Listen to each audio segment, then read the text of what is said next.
Tinotenda Mwari nekuda kwenyasha dzaari kuda kutipa mangwanani ano. Vhangeri yamushanzwa mangwanani ano inonzi vhangeri yevarefu.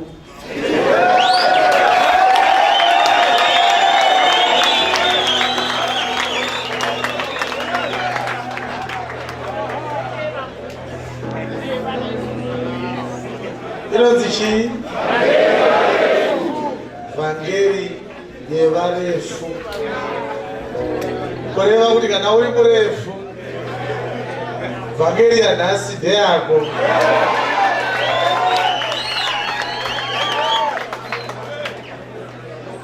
Asi zvakashata kufarira chinhu chausingazive.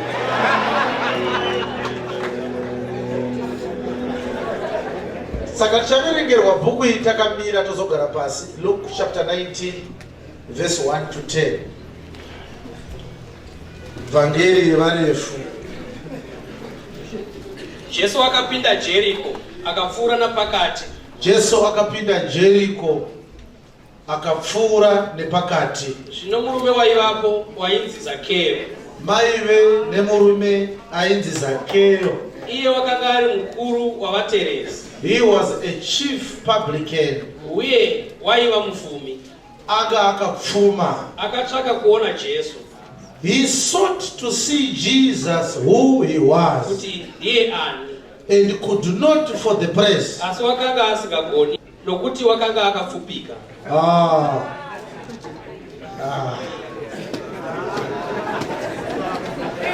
Handiti mabvuma kuti ndimi varefu.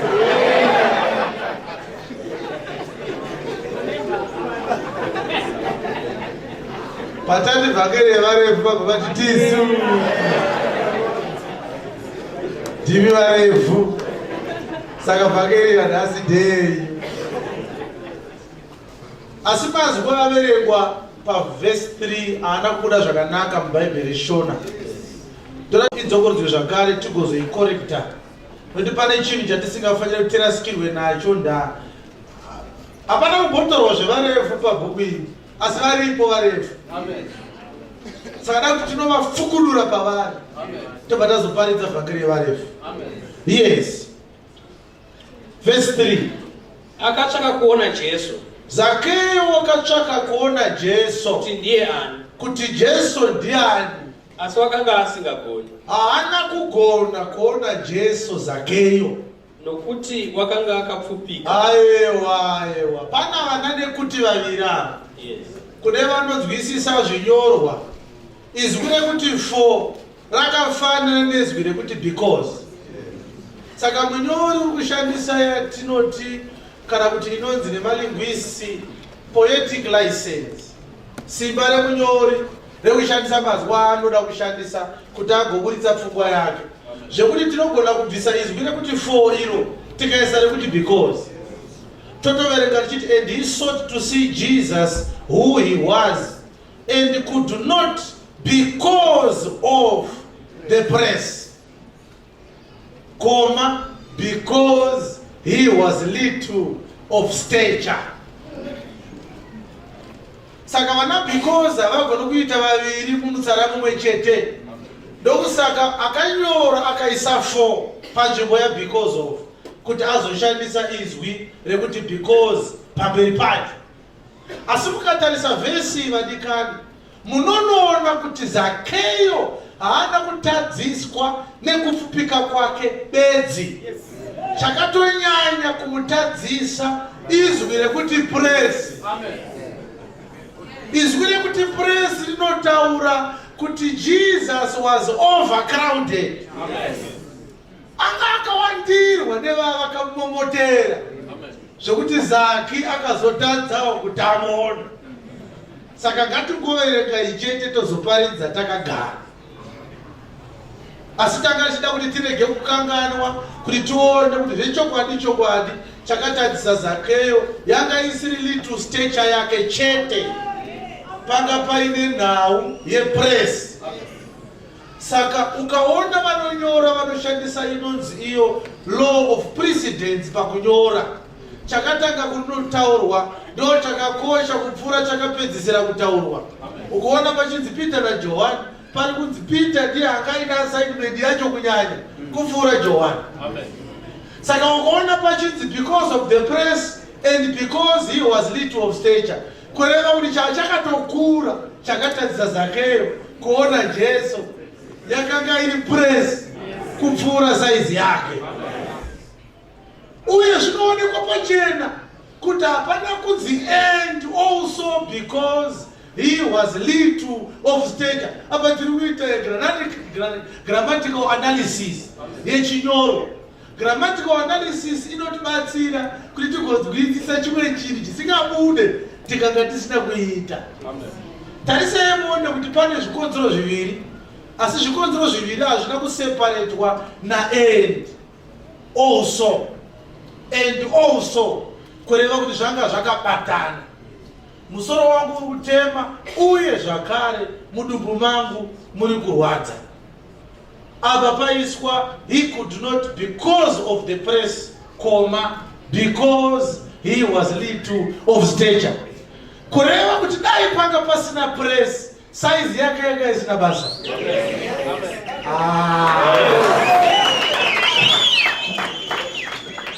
Ukomana akaita inonzi mufakosi. Uku mupfupi, uku kune mhomho yavanhu vakakomba Jesu.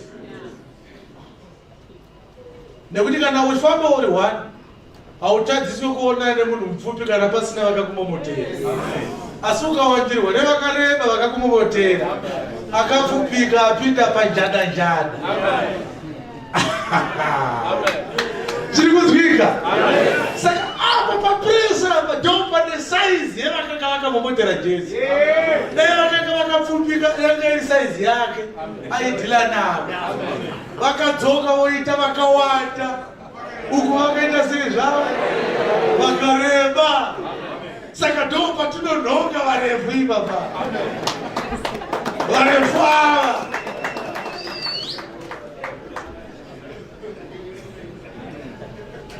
dai vanhu vakanga vakakomba Jesu vakanga vaine size yaZakeyo, zvanga zvisiri necessary kutaura size yaZakeyo.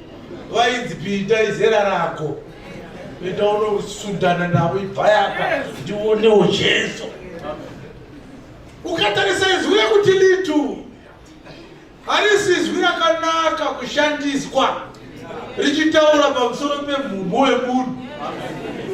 Munhu angangonzi is short in height, as little of stature.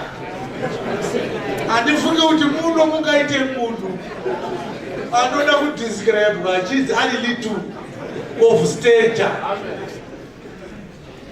Saka handigoni kutodeedza munhu kuno ndikaita example nayo zvikakure vanhu.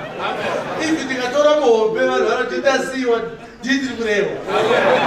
Saka ndinokoshati ndakadaro. Ana wemhumbi inogubira vanhu.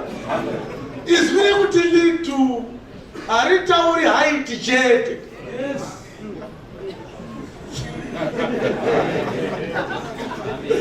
Ndivira vasati vamotogara vaje pasi. Kati burukune verse 3 chete mberi kwakadaro. Haleluya. Ukaona munhu achinzi little anenge asiri mupfupi chete, anenge aine height diki, obva aita kanyama kadiki. Saka navatutoreri sensitive hatigone kupa example kuti saningi even asiri pano hazvina kunaka.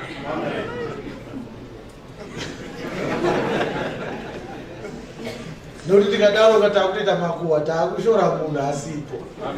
Inzwai vadikani, munyoro uyu munhu werudzii anodescribe a chief publican, a rich man, as little of stature. Because CV raZakeyo karitarisa lero takapfura makadira Zakeyo, but pana ari kutarisa Zakeyo nderiwe ziso raasingaonekwe naro navamwe vese. Vamwe vese vachiti Zakeyo akapfuma, Zakeyo ane zvinhu zvake, Zakeyo ane ngwanda dzake. Zakeyo ane chinzvimbo chake mucommunity, ane dambudziko futi kadiki kaZakeyo. Zakeyo kana tikada kushandisa mazwi echishona anenge achinzi kaZakeyo. Yes. Anenge achinzi chi kaZakeyo. Saka kana isiri nhau yehaiti chete, iri nhau yemuviri wake wofuti, ndokusakanzi akakoniwa. Nekuti vanga vakakomba Jesu kana vava vakareba, iye nekamuviri vakadaro haana waanogona kusunda Zakeyo. Kuna unotangana nevanhu so ndiye atodonda vanhu vakamutsika futi akafa. Handeipa verse 4. Ipapo akamhanyira mberi. Ndokubva aona kuti chingatondibatsira kumhanya kumberi. Akakwira muonde kuti ndokubva akwira musycamine tree, nokuti wakanga apfuura napo. Jesu akanga achipfuura nepo. Zvino Jesu akati achisvikapo, yes, akatarira kumusoro akati kwaari. Ndobva Jesu atarisa mumuti kudai, ndokubva ataura naZakeyo. Zakeyo, zvikanzi naJesu, Zacchaeus, kurumidza uburuke. Hapana kunyorwa kuti zita raZakeyo ari kupfuura uyu akanga ari wanakupi. Haanga kunzwe zita remunhu here, iye ari akasika munhu.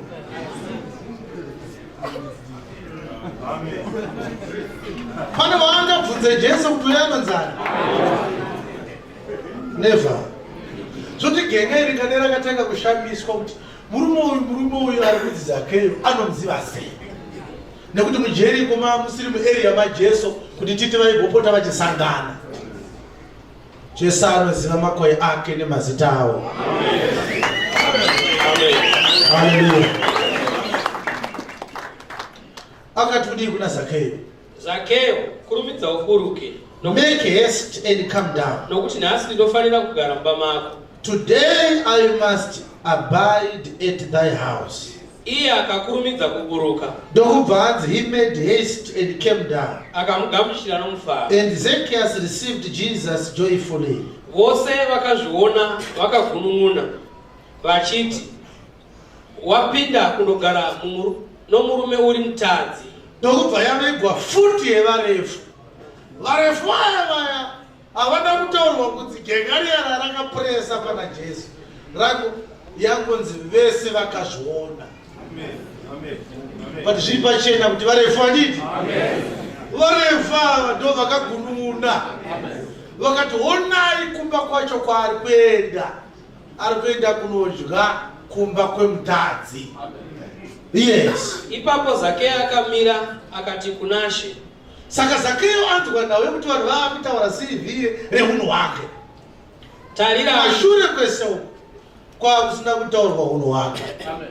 But wanga wangoitwa newedhi rekuti publican. Kune vasingazive zvinyorwa zvaIsraeri, vainzi mapublicans vakanga vari vaJudha vapinzwa basa nehurumende yavaRoma kupota vachivatorera mutero vachitumira mari kuna Kesari.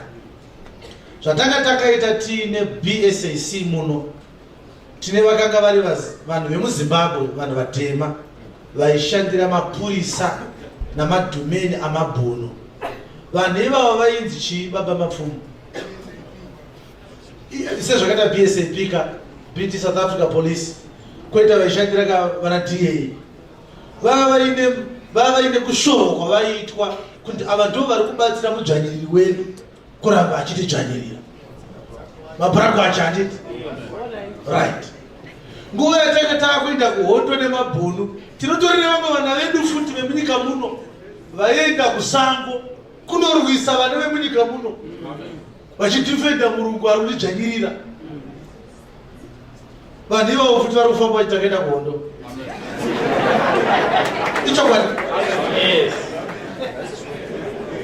Ende ichokwadi vakanga vari kuhondo. Havana kuzobuda pachino vairwa vari kusaidwa.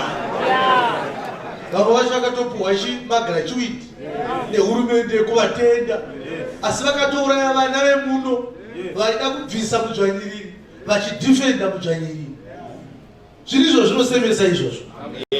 Sezvakaita nyaya takaonesa vanhu pachimoya.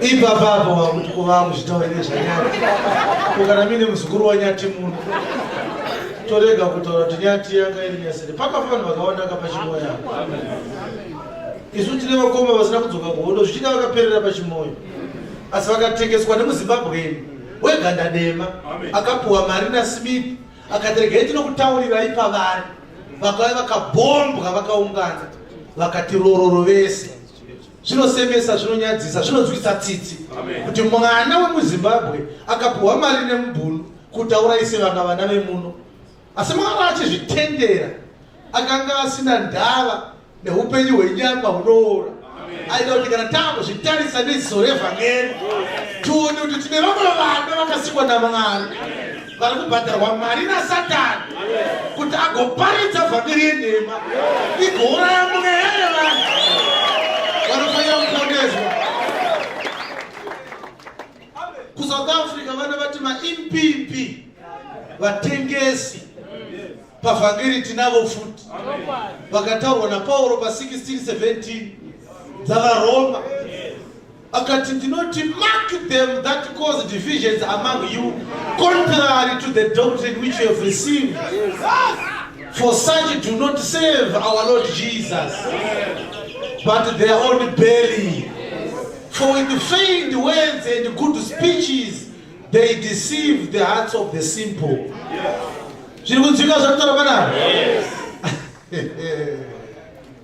Izwa shamwari kune vakapuwa mari nemhantu vakadzifamba imuchitana kumuka kuvakafa akabiwa mutumbi wake nana Peter vakafamba vaine vhangeri yavakabhadharwa so mweya yevanhu ikaparara vakasiyanei nanyati vanhu ivavo nyati ari nani nokuti nyati akaparadza nyama asi ava vari kuparadza mweya ngatisiyanei navo ngatisiyanei navo ngatidzokerei kuna Zakeyo. Tinonoona kuti Zakeyo akazoziva kuti varume vakuda kutaura hunhu hwangu kuna Jesu. He was so desperate to go with Jesus to his house. Vanhu vangoti murume uyu anoenda kunodya sei kumba kwemutadzi. Akabva ataura Zakeyo. Ipapo Zakeyo akamira akati kuna She, Ishe, tarirai Ishe, ndinopa varombo hafu yepfuma yangu. Ndinogona kutotanga kupa hafu yangu yepfuma kuvarombo ijezvi kuti tiende kubateza. Uye kana ndatorera mumwe chinhu chake pane vanhu vakadabira because mapublicans achishandira hurumende yaCaesar Augustus yaipresidwa navana Herodi navana Philipi mukoma waHerodi navana Pontius Pilate. Vaienda kuvaJudha vachinotora mutero vachiendesa kunana Pilato. Pilato otumira mari idzodzo kuRome kuna Caesar handiti kuna Kesari. Saka nekuda kwaizvozvo varombo vava vasinganyatsoziva income dzavaJudha zvakanaka. Saka vakaemploya vaJudha kuti ndimunoziva income dzavo, ivi nditorai mari. Saka everyone aiita epublican aipedzisira apfuma nekuti mari dzacho dzava dzisingagone kuauditwa. Saka vaiti pavanotora mutero dzimwe dzacho vaiswirira, dzimwe dzienda kuna Kesari, dzimwe vesa momwe. Saka kana uri mupublican wainge uchitotyiwawo kwete kuti vanhu vanokuda asi vanhu vanozoti unoshandira mhandu. Varoma vanga vasina tsitsi. Saka ndizvo zvakapfumisa Zakeyo, akapfumiswa neukoronyera neukopokopo neumbavha neutsvanyiriri. Saka akutaura kuna Jesu akati kudini? Ishe, ndinopa varombo hafu yepfuma yangu. Ndinogona kupa varombo hafu yepfuma yangu. Uye kana ndakatorera mumwe chinhu chake nokunyengera ndinomudzosera zvapetwa kana. Zvika ndinogona kudzosera munhu mari yake ya times 4. Munhu wese wandakabira kureva kuti Zakeyo anga akapfuma zvokwadi. Times 4 baba. Ikoti ndinara basa rako times 4. Koroti kana akatsotsa munhu 1000 aida kumudzosera 4000. Kana akatsotsa munhu million aida kumudzosera 4 million.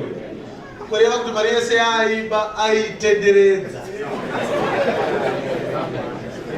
Aispina nayo. Hadina. Zvino Jesu akati kwaari, Jesu ndokubva adayira kuna Zakeyo. Zakeyo anga akuita tichaitaura manje tagara. Akati kudii Jesu? nhasi ruponeso rwasvika paimba ino. Zvikanzi nhasi ruponeso rwasvika pamba ino. Nokuti naiyewo mwanakomana waAbhurahama. Zvikanzi munogondirambidza kuenda kubva kwaZakeyo, muri kukanganwa here kuti ndakaviga Israeri vana vaAbhurahama. Zakeyo mwana waAbhurahama, saka anofanirwa kuti aponeswe. Yes. Nokuti mwanakomana womunhu wakauya kuzotsvaka nokuponesa chakarashika. Ngatitore nzvimbo dzedu. Ngatitore nzvimbo yedu. Ngatigare pasi. Vhangeri yevarefu. Vhangeri yevarefu. Kana uri murefu nhasi tine vhangeri yako. Amen. Asi zvichidawo zvizivo kuti uri murefu uchazoona kuti varefu ndava naye. Hallelujah. Saka ngatinzwei Isaiah 53 verse 1.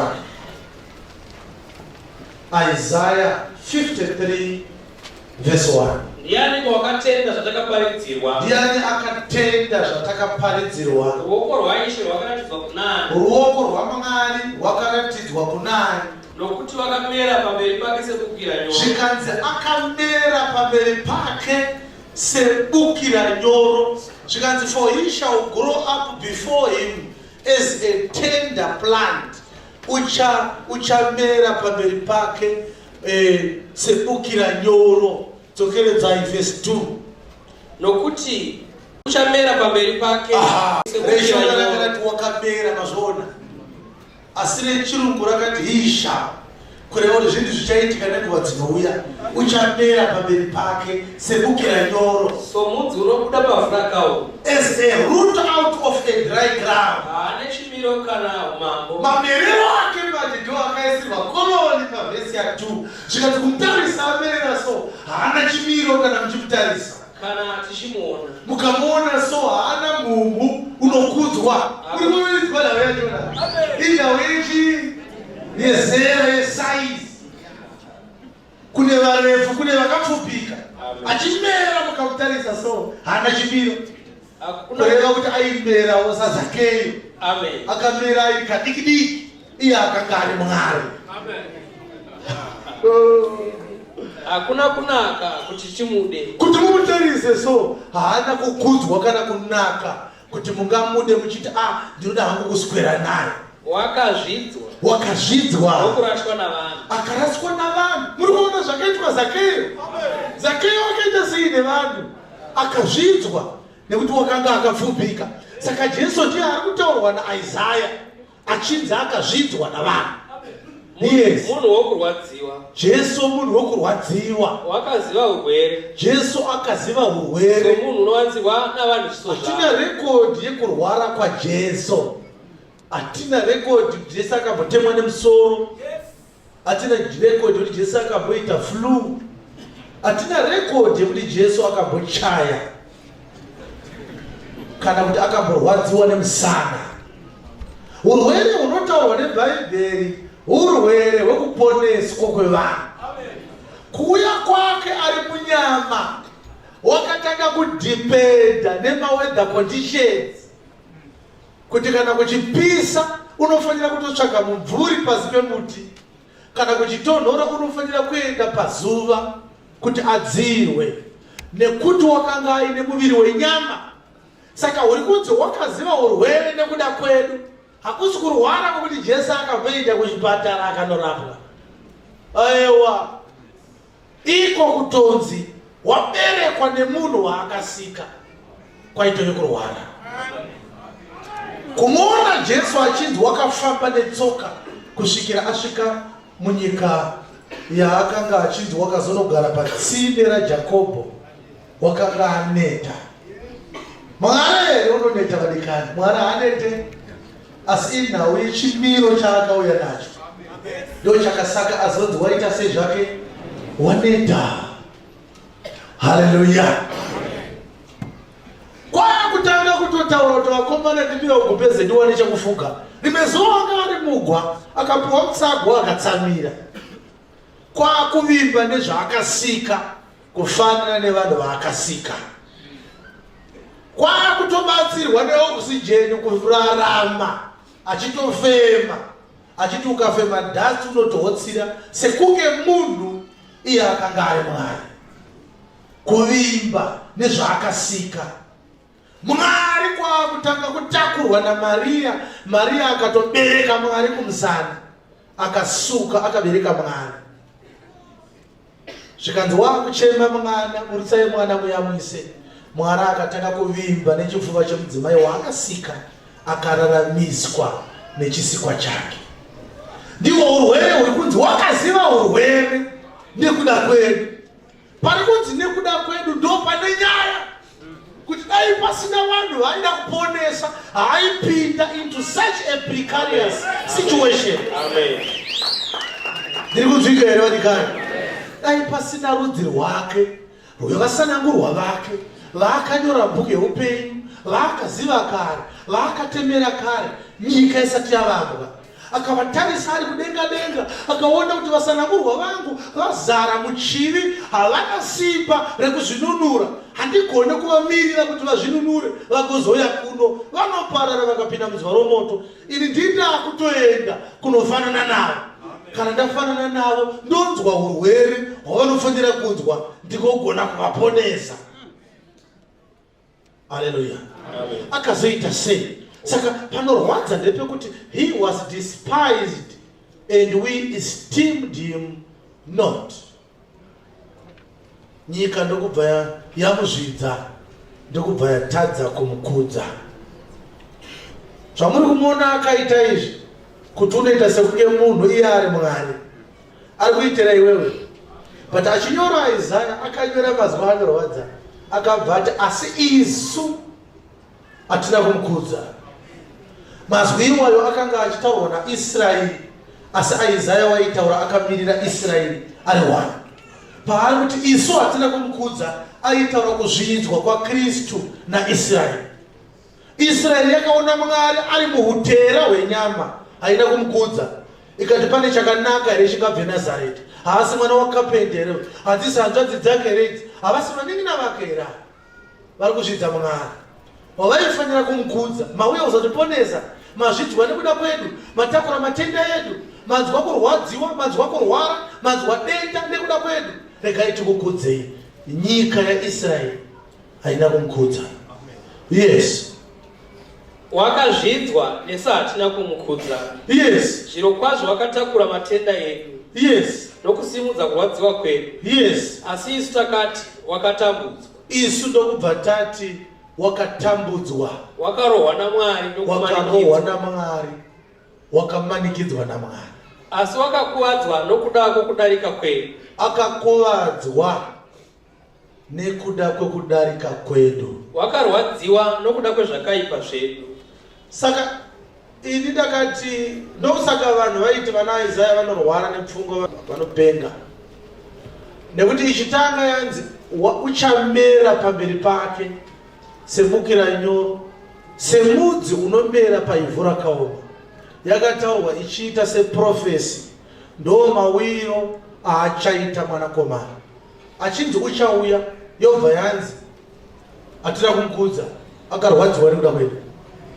Kwenga mati asati auya ona, akarwadziwa here kuti acharwadziwa zvanzano, akatorwadziwa nekuda kwedu. Akatakura matenda edu isu hatina kumukudza. Paakauya, Isaya akatouya here murumo. Zvikanzaiwa asati auya, achatozomera pamberi pake semukwira nyoro. Saka taura akauchita hatisi kuzomukudza. Zvikanzaiwa no, hatina kutomukudza paakauya. Okosika muzvona nani?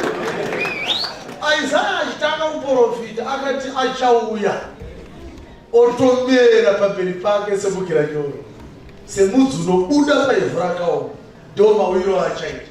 Isu tobva tati saka ari kunzi achaita sei? Achauya. Yakupedza kudzosva zvino hatina kumukudza paakauya, akarohwa. Isu takati akarohwa naMwari, akatakura matenda edu. Akatakura here matenda edu kana kuti achatakura matenda edu? Zvikanzi akatoatakura kudhara. anogwata kura asati auya sedya dzatu makutotidetsa itato zvatakaona. Izvo ndo mavigirwo ainoitwa.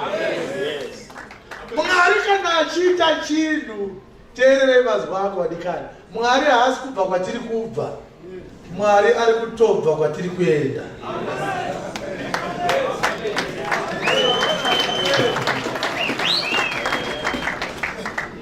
Zviri kuziga? Hwanodaronga paIsaiah 46 verse 9. I am the Lord and there is none like me. I am able to declare the end from the beginning. Yes. Hallelujah. Zviri kunzwika? I am able to declare the end from what? From the beginning, verse 10. Kureva kuti chinhu chisati chatanga, Mwari anenge atonyora maguma acho. Mwari anyore munhu achiti achazvarwa musi wa 7 June 1990 ozofa musi wa 18 October 2025. Haadaro. Mwari anotanga nedate of death remunhu. Ndo matangira anoita. Anofa muna 2025 10 October. Ozvarwa rini.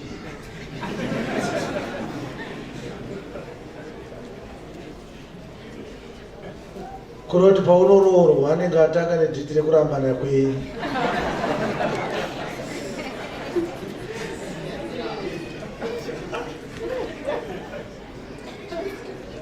Anoziva magumo echinhu, anotanga anyora magumo echinhu, anotanga aronga magumo echinhu, ozonopusha kuti aburitse umbo hwekutanga kwacho, asi chanyorwa kare magumo acho. Saka Isaiah achinyora wakanga achidzisanganisa uko ari kutaura zvekuti achauya sei. Pachapter imwe chete akutaura kuti vanhu vakamuita sei paakauya, kunga akatouya iye asati auya. Kureva kuti Isaiah akaratidzwa kuti Kristu aizotreatwa sei navanhu, vanhu vaizomureceiva sei. Ndo manyorero aakaita. Saka Jesu akazviita kuna Peter akati uchandiramba katatu jongwe isati rarira. Peter akati never. Inogona kutokufira zvikadzi Peter uri kunyori pandau dzekunamata. Ukaona ndati uchandiramba katatu hazvinei nepfungwa dzamene. Zvakatonyorwa. Iwe uzvifunge kuti zvinotyisa izvozvo. Imagine kuti wataurirwa kuti uchandiramba katatu. Mukana wacho umwe worega kuzvifunga kuti ndo mukana uyo kuti ndimurambe, akumuratidza kuti ndandimuramba. Hausiri Peter anofamba naJesu kuti ndini. Jesu kuti yawa yabirwa. It was not a warning. It was just informative. Kungodzwa zvichaitika. Saka Jesu ari kuramba paLuke 23 ndo paakazoti zvichida zvikakunetse.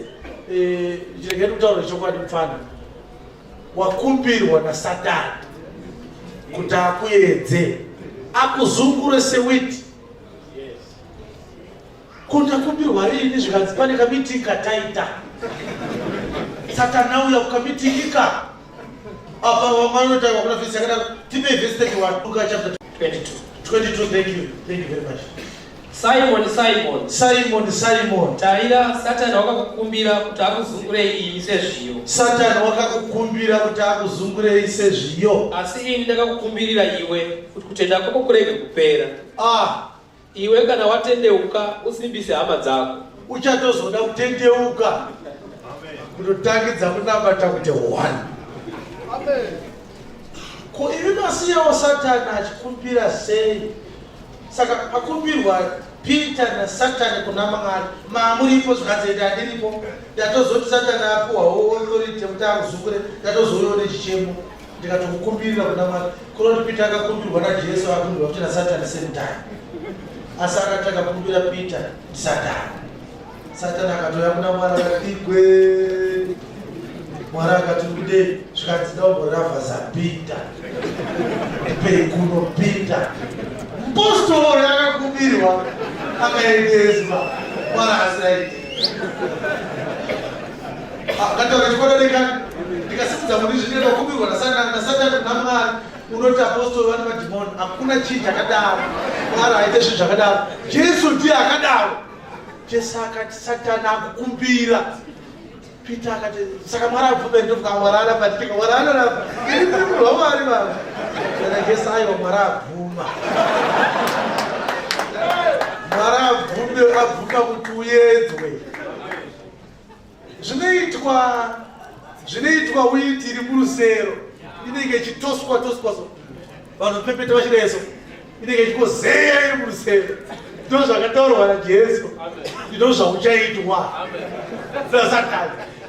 Uchazeya sewiti iri murusero. Iri muchiregereko zvinhu zvakadaro zvichiitika zvikanzi zvatoitika.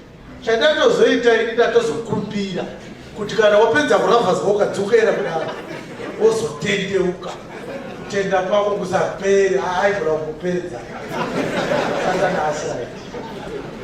Saka nawe kuti ucharamba Jesu katatu hainei nekugaya kwako.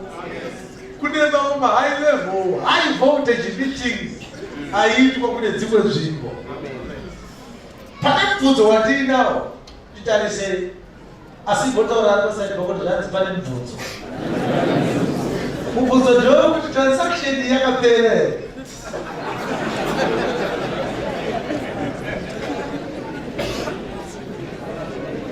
Nekupota Satani achikumbira kuna Mwari achipiwa. System iyi yakapera here. Unofunga kuti yakapera? Handiti yakamboitika kuna Jobho? Kuna Jobho yakaitika kazvinodadisa. Nekuti kuna Jobho Mwari waita kusangana nekirozi. Satani akauya. Ndonguva yakadai Mwari akadadisa. Akabva kuna Satani, mfano unoda kutapudza vanhu vangu. Bate izvezvi mumusunge muise kudzwa moto ndikatora ndikanega nemudenga. Mwari akati kuna Satani kubva kuti Mwari aibvunzire mubvunzo wakadaro. Kufunga kumubvunzo wevaisirwa pepozini yekuti isu tizive kuti Satani ari kupanira ari kuri. Kana Satani ndikukwira rudzika nekupota nehevi ipapo manje Mwari ndo pamunofanira kuti murege kukanganisika ipapo. Kudenga handisi kubhotera yakuuya ukaona ndafamba ndinoona kuodzana masvingo mutombo marutsa aSatani haana kubhotera kujamba. Tinokudenga takadzikirwei adeiko. Satani akati aoneka atinobhotera mumabvuku ava kudzikirwa. Mwarana kuchakiko tukile kuiko zvakazina Mwari amfana Jobho uri kumuona sei. Komuno kubvunza Satani kuti Jobho anomuona sei. Satani anomuona sei kuti kwandi ndongo ari kuoparedari. Satani andari kupota nenyika. Jobho anogara munyika yeUzi ndokumadestination asatariko. Zvakazina Jobho naSatani apa Jobho kwa Jobho ndakasvika here. Jobho amunotano kudai kasi ndakasvika papa Jobho security iripo. Jobho haikwanise ndini makasiya maisa security yayo. Mwari akati uona utopinda kuti kuna Jobho uchitsvagei. Unotaura zvinhu zvakapusa kudaro zvokuti waida wakaona security. Pane ndakaona security munhu asati kupinda pabazi. Ukaona munhu achiuya ungabva kwako kusena achiti makey blocker amakaisa papenyu hasi. Handiti unoenda naye kumapurisa. Ndo zvakaitwa naSatani kuna Mwari. Satani akati security amakaisa iyayi ndimi ndakaiona. Ndakaona makey blocker kuti Jobho haana makey blocker akadaro. Saka Jobho haana kururama nekuti ndiri kumuchekerera kuti tione kururama kwake ndipei kudo. Mwari akadai akati Satani kwana ndichikupa Jobho kuti uite sei. Jobho akatambudzika uya mukamutorera zvinhu zvake zvese ari kurambai. Mwari akati ichokwadi here Satani. Satani ndikachokwadi Jobho anokuramba uyo. Zvikasamwa saka enda unorowa zvese zvainazvo. Satani akabva pamberi paMwari aine mvumo yekudhistroya pfuma yaJobho. Mubvunzo wangu ndewekuti system iyo yakapera here. Kopa before handiti Jesu unonzi akatungamirirwa nemweya akaenda kurenje kunozvinyima. Iverengeka imi chapter 4 verse 1 yaMateo. Jesu ari kutaura nyaya yaSatani akatombosanganawo nabla anosipa. Zvino Jesu akatungamirirwa nomweya kurenje. Akatungamirira Jesu kurenje ndiani? Kuri Jesu anakurasika ngawo. Anga achori mumoya mutsvene waMwari. Akaita sei? Kuzoidzwa naDiabolos. Ivi mweya unotukamirira munhu zvakadaro here. Jesu akatukamirwa akaita maprivate jet. Namweya mutsvene. Jesu akatukamirwa murodhewo namweya mutsvene. Zvikadzaiwa kunoedzwa. Yes.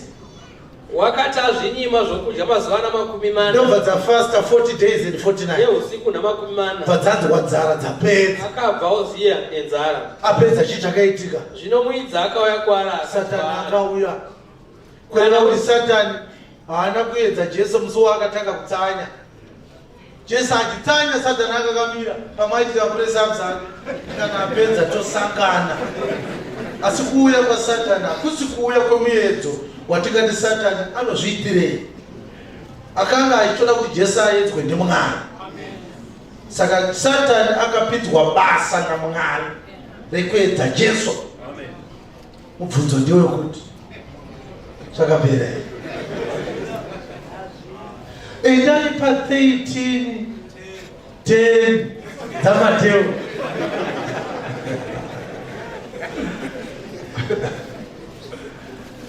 Endai pa13:18 pa10 pakatoreko yakareba katangire pa18. Anga ataura mufananidzo womukushi. Imwe mbeu yakawira munzira yakadyiwa neshiri. Imwe yakawira pamatombo haina kuwana midzi yakafa. Imwe yakapinda muminzwa ikavhungwa haina kubereka. Asi imwe yakawira paivhu rakanaka ikabereka 100, ikabereka zvine 60, imwe ikabereka zvine 30. Saka akanga akutsanangura parabho iyaya akati kudii? Naizvozvo imi inzwai mufananidzo womukushi. Inzwai mufananidzo wemukushi. Kana munhu akanzwa shoko roushe. Chinonzi mbeu inokushwa ishoko reushe. Munda ivhu riri kutaurwa vanhu anenge aparidzirwa shoko akasarinzwisisa. Wakaipa unosvika. Satani anouya oita sei? Ndokubvuta chakakushwa mumwoyo make. Obva atora shoko rakakushwa mumwoyo memunhu. Ndiye wakakushwa panzira. Ndombeu yakakushwa parodi. Kuti wese asinganzwisise shoko raMwari achabvutirwa shoko rakakushwa maari naSatani. Satani ndiyo shiri yainzi mbeu yakakwira muvhu yakadyiwa neshiri. Saka munda uri kutaurwa vanhu vakasiyana siyana. Kana uchinganzwisise shoko raMwari uri ivhu riri murodi. Saka Satani ari kuita sei? Achiba mbeu yachidya pamberi pacho. Ko iye yakawira mumatombo. Asi wakakushwa parukangarabwe. Pane imwe mbeu yakakushwa pamatombo. Iye unonzwa shoko. Munhu anonzwa shoko. Ndokurigamuchira pakare kunofara. Obva atoti shoko iri rakanaka poto. Asi haana mudzi mukati make. Haana depth yekuda Mwari nekunzwisisa shoko raMwari. Iye wechinguva chiduku. Anongoita shoko iri rinopinda maari kwenguva diki. Kana kutambudzika nokuengwa zvishuya nokuda kweshoko. Pakarepo unokumbwa. Tribulation and persecution comes because of the word. By and by he is offended. Kureva kuti persecution ne tribulation zvakanzi zviterere shoko. Pese panoparidzwa shoko panofanira kuya tribulation ne persecution. Amen. Zvanzi because of the word. Zviri pachena kani? Kureva kuti Satani ndiye anouya akane tribulation. Ati ndiye anouya nemapersecution. Kureva kuti akaemployiwa kuti kana shoko raparidzwa vanenge varitenda vaonekwe kuti vane mudzi here mushoko roti havana. Enda ikoko. Hazina kungouya vanhu vachingoti choko zvinondobata rese vachingotendera pamusoro asi mwoyo yavo ichifunga zvimwe. Iwewe ndichaparidza shoko rangu imbomira ndiparidze. Kana vanhu vangoti tinorida bedzi enda ikoko. Kana wasvika ikoko unovavhiringa. Vane varano vakasimba wapedza kuvavhiringa ndozovapedza denga. Basa rako iwo ndiri kuti puruvhira kuti vanopinda denga nevanhu nekuvarova. Inovarova ichivaparidzira shoko ndovhura mwoyo yavo obva vatenda. Vanenge vangotenda bage obva vasvika iwewe. Wovatiriza. Wotaka muchero vanenge varapa shoko wotora monotsva vese vari kutongwa ine richida vanozotsungirira kusvikira pakuguma. Ngatisiye. Asi takada kuti chingobvunzana bedzi kuti system yekuti Mwari anoita recruit give tenda kuna Satani. Mwari anopata Satani tenda yekuedza vanhu vake vaanoda. idai pa 12:7 dzavakorinde vechipiri pane rimwe basa futi rakapiwa Satani rakadakazikaita. Yes.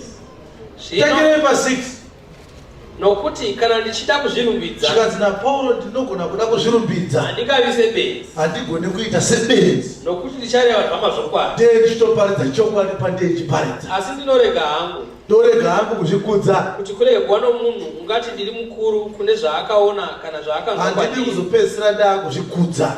zvino kuti ini ndirege kunyanya kuzvikudza Mwari ndokubva aona kuti ini ndinogona kuzotanga kuzvikudza. Mwari aida kuti ndirege kuzvikudza nokuda kweukuru kwazvo wezvaakandizarurira ndine zvandakazarurirwa zvakakura. Ukaona nhamo yacho Mwari akandizarurira zvakakura kwazvo. Mwari ndokuona kuti ndinogona kutanga kuzvikudza. ndakapiwa munzwa munyama yangu. Wakapiwa munzwa munyama yako. Mume ya Satani. Munzwa uyu imutumwa wa Satani. Andirove. Kuti akurove wakateta kupiwa. Kuti ndirege kunyanya kuzvikudza. Chikonzero chacho indawe kuzvikudza. Pamusoro uri kuroverwa kuti usazvikudza. Hausati wazvikudza zvako. Uri kufanirawo kuti urege kuzozvikudza because ukazotanga wazvikudza ukazvakurohwa unobva wazonopinda mudziva romoto. Saka utere kupinda mudziva romoto unofanira kutanga warohwa usati wazvikudza. Pauro haana kuti ndakazvikudza ndikarohwa. Nekuti nyika inoti vanhu kana vakasangana nedambudziko vanoti pane zvatadzira Mwari. Mwari kana achiranga vana vake haavarangire zvavaita, anovarangira zvavanogona kuzoita. Pauro akaroverwa kuzvikudza kwaaigona kuzoita kwete kwaakanga aita. Aitoita kuti kana akarohwa anoti tikamurova aine sei haazvikudzi. Saka aiparidza achirohwa. Airohwa nani? Aiyo imika imi musadaro imi ndinaro kuti naMwari iye handiti ati ndakapiwa munzwa munyama yangu nhume yaSatani. Saka imirova ndiani? Dhimoni dhora imirova airohwa naSatani munyama yake. Asi mvumo yekuti arohwe yakabva kuna Mwari akadai vanhu vabudirei. Vanhu vanoda Mwari vanonzi Mwari wedo ndinoda Mwari wezvishamiso. Saka vanenge vachiti fire kumadhimoni, thunder. Asi mubvunzo wangu ndeunokuti maitura Pauro munogamuchira here kuti anga ari muranda waMwari? But pastor, nguva dzedu dzinomhanya. But hatingaziveka kuti akarohwa sei, but ipedzei vhesi iyoyo. Tinoda kuti tikazoti apiwa nhume yekurova akazoita sei achirohwa. Kana uchirohwa ufa uri uchiseka uri uchema. Wakaita sei? Pamusoro pechinhu ichi ndakakumbira Ishe zvikuru katatu. Zvikanzi ndarohwa ndakanyengetera kuti Ishe ndikurohwa. Kuti ndichive kwandiri. Chakapinde ndimi mutekwa-tekwa makanga muriko gara ndimi chidziva chepo. Ndiri kurohwa, bvisai dhimoni, bvisai mweya uyu, bvisai dambudziko iri. Ainyengetera mupostori waMwari. Ari kubva andira zvikanzi ndakakumbira kangani? Vamberi, ivi nokumbira katakangani? Because Pauro achinyora kuti katatu anenge akanga achida kutotiratidza kuti kakatowandisa. Yes. Yes. Kakaita sei? Katatu kaya kanenge akatowanda. Kukade kumbira because 6 dzamateo dzinoti vanofunga kuti vachanzwikwa neminyengetero yavo mirefu. Kana muchinyengetera musadzokorodza. Saka Pauro nakuti Mwari ari kudzokorodza chinhu muprayer over and over again aizviziva. But iyi yakanga ichimunetsa nekuti airwadziwa. Saka akadzitaita kekutanga anenge asina kunyadzozvinzwa regai ndipame. Ndobva anyengetera kechipiri ndobva apama. Pa3 akati hatichapfuura. Saka Ishe akazopindura kechitatu. Iye akati kwandiri. Saka akapindura akati kudii? Nyasha dzangu dzinokuringana nekuti simba rangu rinozadziswa pautera hwako. Saka paridza uchirohwa aumbofa. Itinongomeka shota ufechete. Asi kuti wadziwa kuita sezvako kuti wadziwa. isakadzi mwari anotitirwadziwa izvi asi tine mupostori akatora 70% yemabhuku ese ari munew testament ari 1 akapuwa nhume yasatani kuti amurove. Isu takanzi no, muno matidi muno aramuparidzwa achiramba akagara, hatidi anonamata achirwara muno asikana kunamata chidhorini. Mwari chaiwo kudenga rumuzive. Ndakapiwa munzwa munyama yangu nhume yasatani. Zvatokwa muri kuti mukonklude ndakamupa ndiani. Haana kutaura kamupa, asi akazokoti ndakanyengetera kuna Ishe. Pauro haana kunongedzera tete vake kuti vane shanje ndo vari kundiroya. Ngatiomberere Pauro.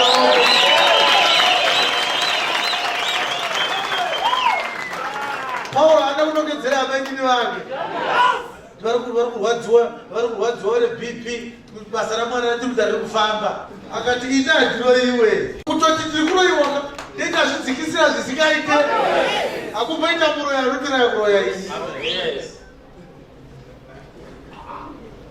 Ukaona munhu akaponeswa ichi tiri kuroiwa haana kuponeswa. Ungakudze muroya kusvika pakadaro anokuroya ukatsika pai. Varume ivi vakadzi vari munomi hamuzvizive kuti tinogara pastate house isu. Hamuzvizive here kudzara masaji vangu togara pastate house isu. Makambona pastate house machinzi mombe dzakapinda dzikadya mukateni. Makambonzwa pastate house machinzi pane mbudzi dzakapoya. Makambonzwa pastate house machinzi pane mabonga ari kuba huku. Usapeteka zizvo kwika Jesu akati garai mandiri wani tikogara mamuri. Saka Jesu akaenzanisa nestate house yaanenge agara yakaboka ipapo pakachanzira zvinhu apa. Ukudira Jesu maongo.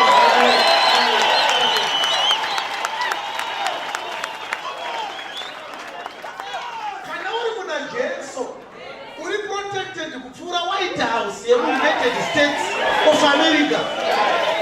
You know, it is the most secure building under the earth. We are secure in Christ.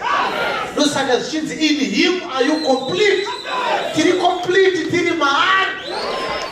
Saka kana wakuti ndakatukuroiwa uri kuti pane mamwe mabonga ari kupinda muState House. muState House ikava nopenga chaiva vasvike kuState House. Vanhu vanopenga vagorova vanhu kupano akupinda mutauni achinova vanhu anogumira pana 5 Avenue avo. Unoda vakudzoka so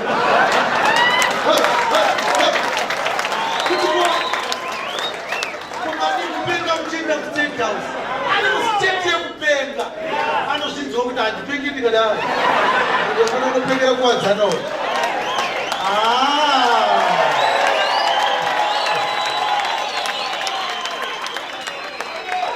Saka uchiona munhu hatina nguva yekunamata agenesi varoi. Tinenge tazvidzikisira zvisingaite. Tinogara muna Jesu akapiwa zita riri pamusoro pemazita ose. Hatibati ngechangamire. Tinogara muna Mutematekwa. Hallelujah. Iri kunzikana uyi. Saka Pauro akati andimbotaura kuti ndiri kuroiwa handizvidzikisire kusvika palevel yakadaro. Ndinenge ndazvidza nyasha dzaMwari at a highest level. Kutanga kuburitsa musodzi kuti pane akandinokora tsoka. I will never waste my tears on such vagabonds.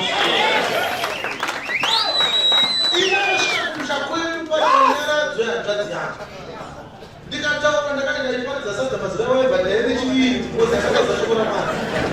Kana ichitune fake usati waziva shoko rechokwadi isina fake. Pandakataura ndichiti inini kana paina andoroya kumusha muno machiweka ndiri kunzwa kuti munoroya straight. Akakaspeya akadhoka ndorara katisangane manheru ukaspeya mai guru wangu vakazoshaya vakazotedza vakati mwanangu vanhu vari kutobhonga vakadzi vari kuseri vanokudzvinya wakarara ukaa ingosimuka kuti wanga uchitamba hatidi kukuruza mwanangu ndobva ndasimuka ndikati ndiri kunzwa kuti pane vamwe venyu vasiri kuvhara vanoroya vari kudza vasi kufara mukati imomo saka mai guru vangu vati ndichitamba handisi kutamba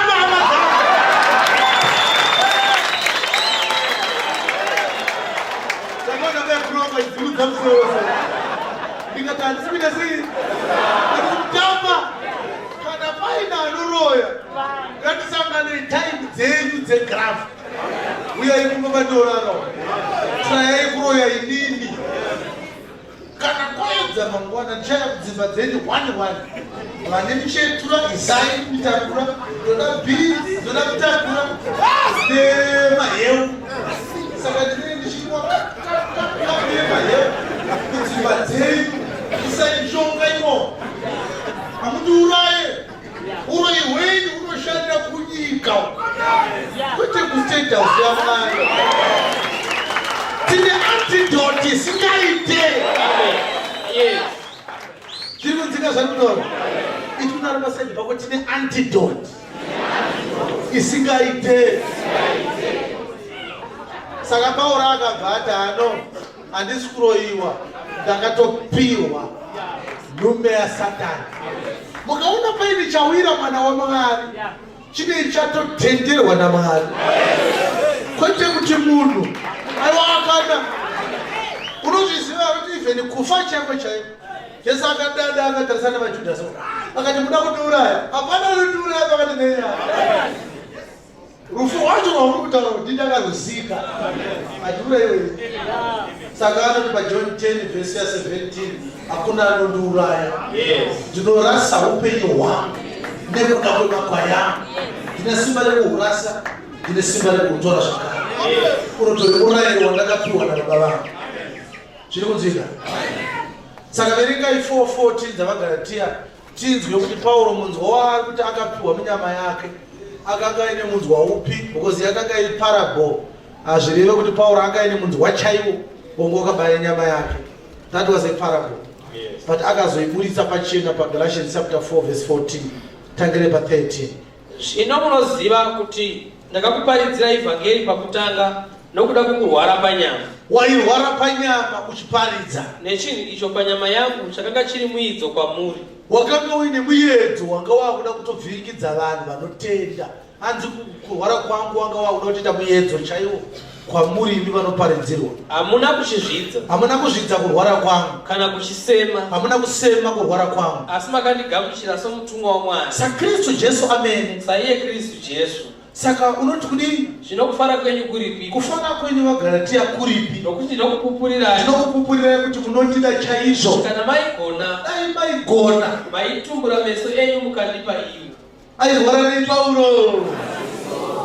Airwara nemaziso. Amen. Asi achinyengetera kuti baba ndiporesei maziso angu. Iche vakati handisi kudaro. Ndichangokuchengeta kuti asaite wese chete.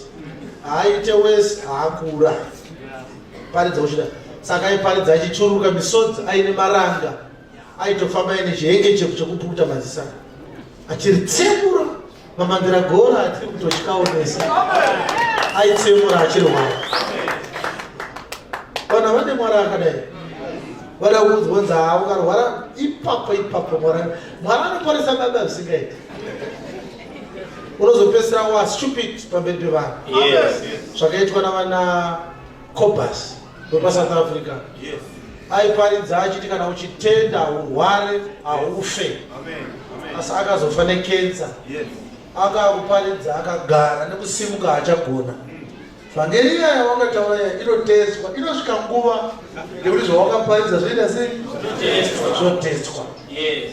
Agoti handifa akaparidza inoti doctrine of immortality. Akati Jesu akati kana watenda hauchafa. Unogara nekusingaperi kuri kushaya chizaruko.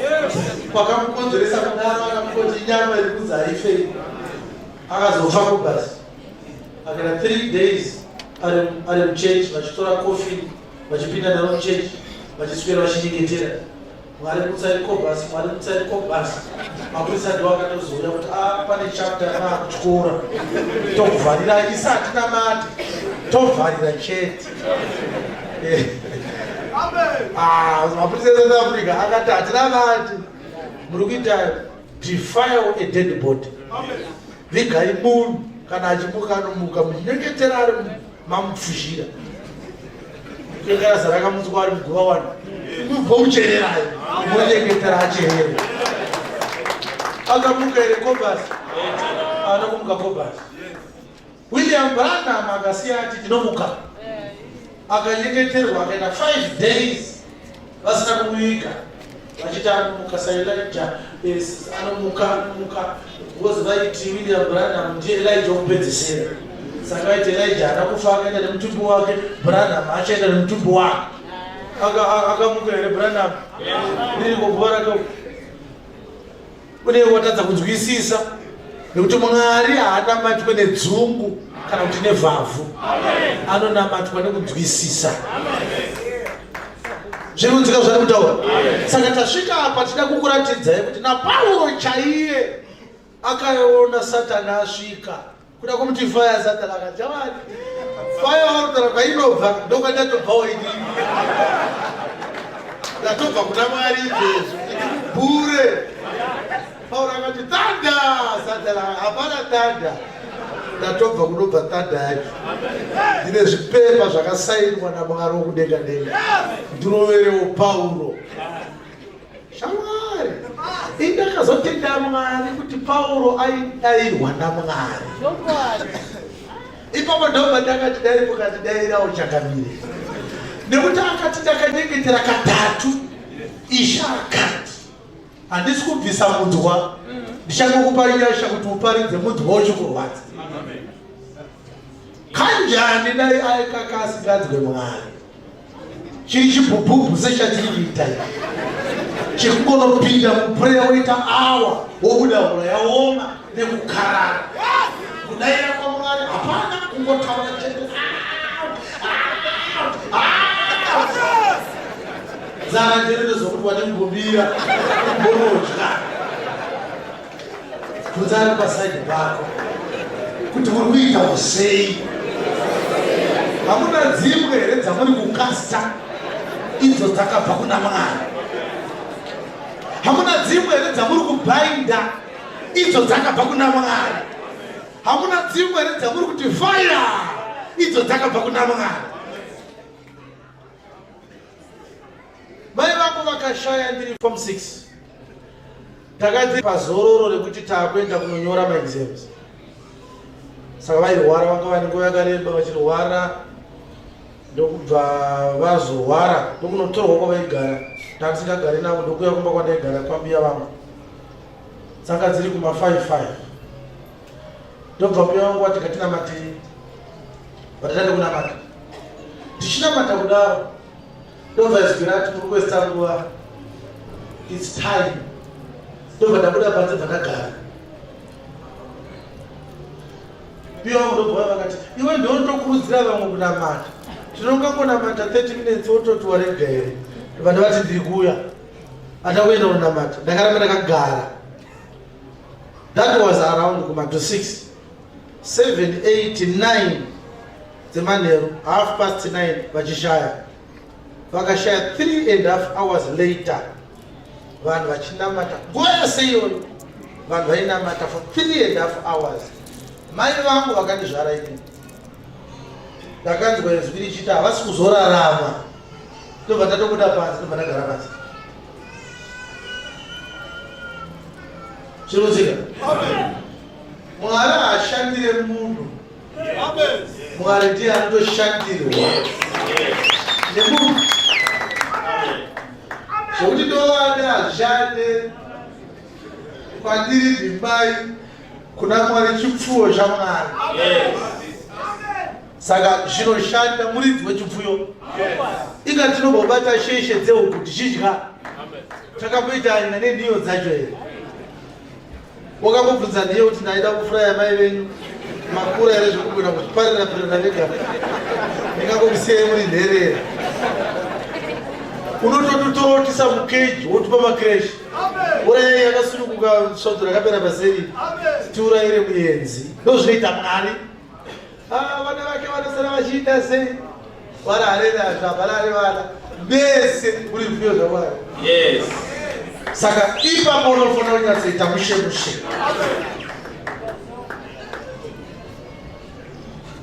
Kana vakuzokumbira nekurasa nekukanda moto nekubhaidha nekutumira mheni, chenjerai kuti dzimwe dzacho mheni dzamuri kutumira dziri kuenda kuna Mwari. Dai Pauro akati fire, moto uyu waenda kuna akaenda were moto Pauro. Kutaura chete moto hatina vadikana. Makambona munhu akabata pfuta akoti nemuromo wake boom. Makambozvonere. Munhu ane pfuta anoriridza muromo wake. Anoti aiwa rega iyo pfuti yacho irire. Ukati boom vanhu havabhotiza. Vanongokuti kwana. Kuti uchidya upita. Ndozvakafana nekuti fire.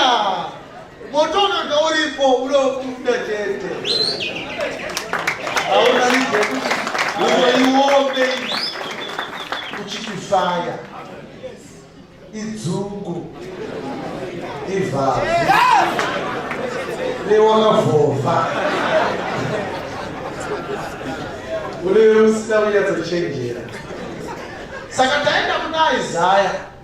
Tikaona kuti Isaya ataura achiti akamera, uchamera pamberi pake sebukira nyoro, semudzi unomera paivhu rakaoma. Rainzi ivhu rakaoma inyika yakanga yakaomerwa ichishayiwa mvura yakataurwa kuna Isaya 55 zvikanzi semvura nechando zvinonaya zvichibva kudenga kuna Mwari. Ndozvichaita shoko rangu richaendeka pane zvandinenge ndarituma richizotsanangurwa pa1911 dzaRevelation. Chinzi ndakamuona akanga aine korona mumusoro make, pachidya pake pakanyorwa kuti Mwari wokumusoro-soro. Zvobva zvanzi zita rake rakanga richinzi shoko raMwari. Wanga akatasva bhiza hondo dzekudenga dzichimutevera. Anonzi shoko raMwari ndiani?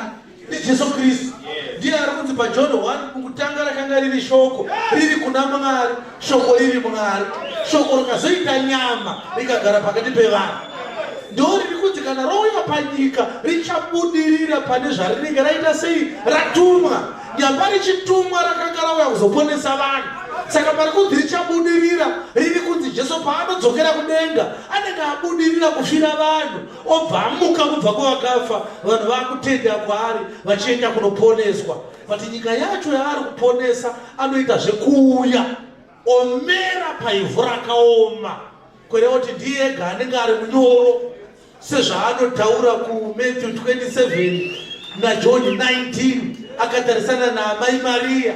Anoti zvazvinodai pamuti munyoro kokuzoti pamuti wakaoma. Saka anonzi sebukira nyoro paivhu rakaoma, semudzi unomera paivhu rakaoma ndokumera kwaachaita. Saka achiuya panyika pano ndiye akanga ari munyoro chete, vamwe vese vakaoma. Auya kuzoponesa vanhu vake. Anobvanzi wakatakura matenda edu.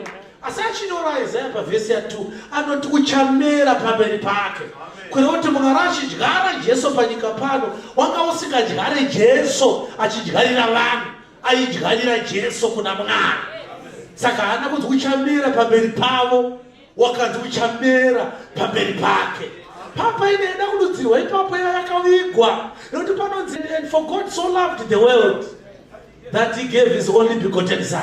Saka takazoverenga 13:31 ne33 dzamabasa zvikanzi Mwari kuratidza kuti wakamutsa Jesu kubva kuvakafa, wakareva kudai akati ndiwe mwanakomana wangu nhasi ndakubereka. Kureva kuti musi waanomutswa kuvakafa ndounonzi naMwari this day have I begotten thee. Pauro waitora pa2:7 dzamapisarema. Asi Pauro akanga amboitora futi akaitanangura pa1:4 dzavaHebheru. Zvikanzi nekuti wakati apedza basa rekunatswa kwezvivi zvavanhu wakagara kurudyi rwaMwari wokumusoro-soro, akapiwa zita rinobwinya kupfuura revatumwa. Nekuti wakambotaura kune waniko wavatumwa achiti ndiwe mwanakomana wangu nasi ndakubereka. Asi unoti kuvarana anorara vatuma vese vachinzi ngavaite sezvavo ngavamunamate. Asi pamusoro pevatuma unonzi unorara vatuma vake kuti vave mweya nevaranda vake vave murazvo yomoto. Asi pamusoro pemwanakomana unoti chigaro chenyu cheushe imi Mwari chiripo nekusingaperi. Chipo yenyu yekururama ndiyo chipo yeushe hwako. Wakada kururama kuchavenge kusarurama. Saka Mwari iye Mwari wenyu wakakuzonzai namafuta omufaro kupfuura shamwari dzenyu. Nedenga nenyika ndizvo zvisiko zvemabasa emaoko ako. Asi denga richapera richasakara senguo. Haleluya. Wakanga achitsanangura pamusoro pemwanakomana kuti paanomuka kuvakafa ndo paanonzi nhasi ndakubereka. Kuti bigoteni hakusi kuti akabuda mudumbu ramai Maria, kuti bigoteni kuti wakamuka kuvakafa. Tokodza mashoko aya. Kuti bigoteni hakusi kuti wakabuda mudumbu ramai Maria,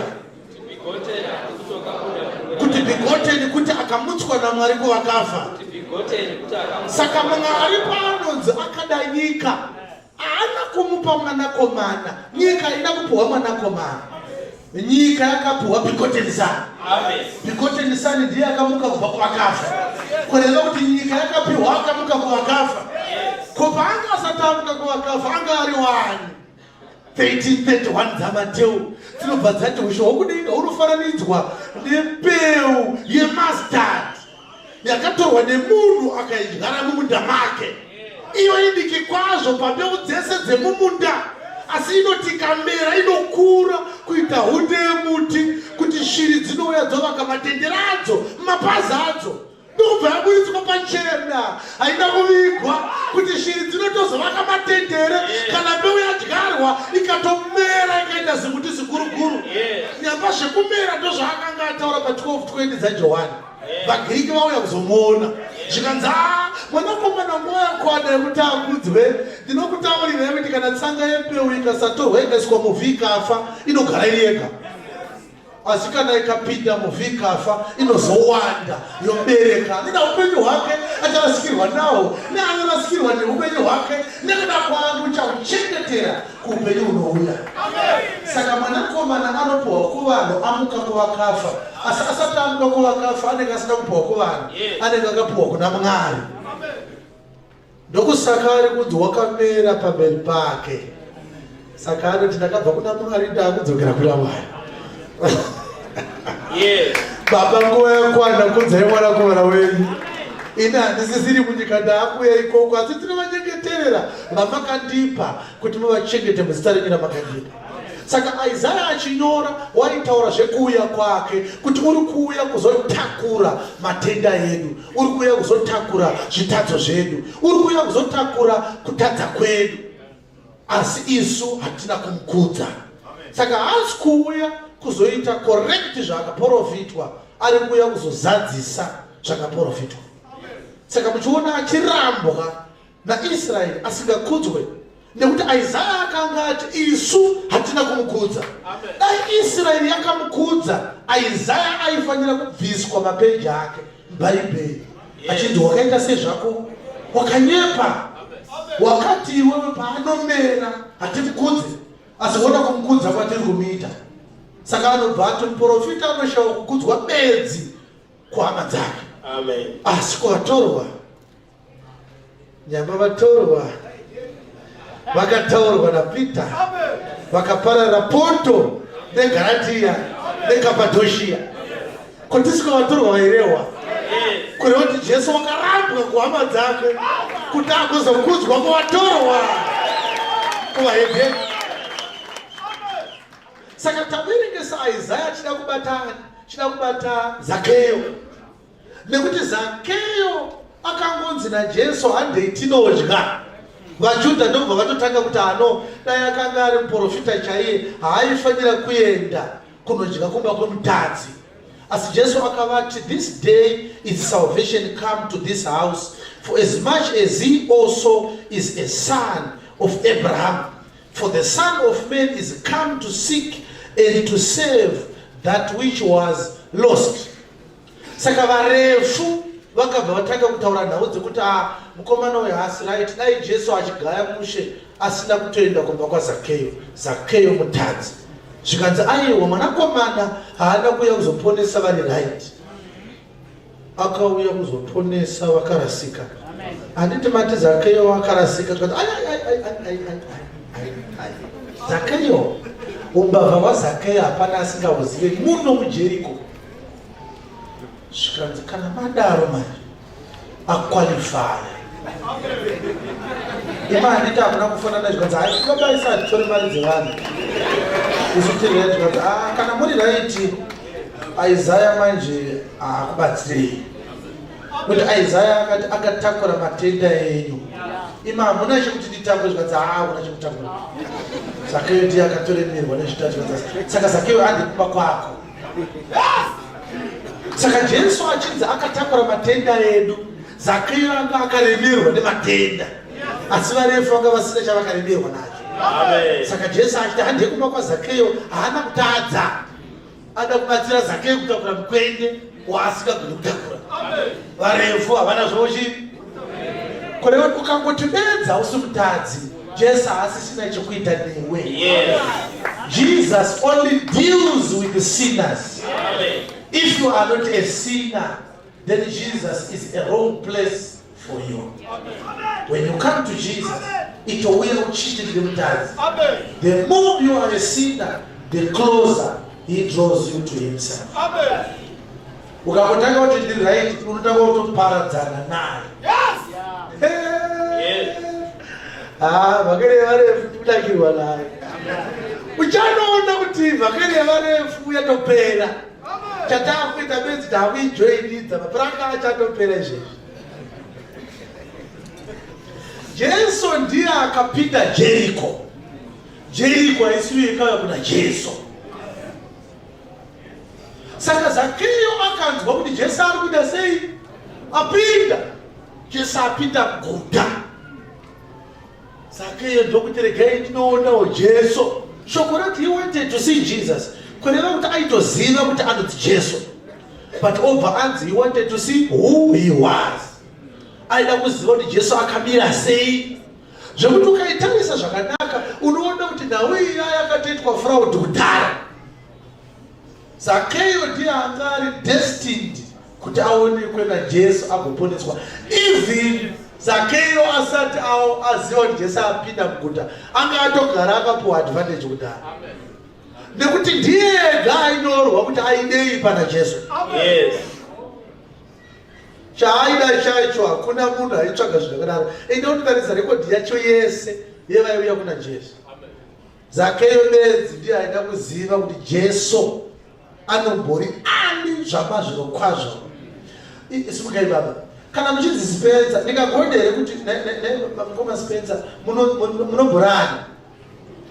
Hamusi maakurasikira, kuye kana tinonzi Spencer. Kureva kuti pane zviri kuzivikanwa pamusoro paJesu nevamwe vese. Zakeyo zvaari kufunga kuti hazvisi correct.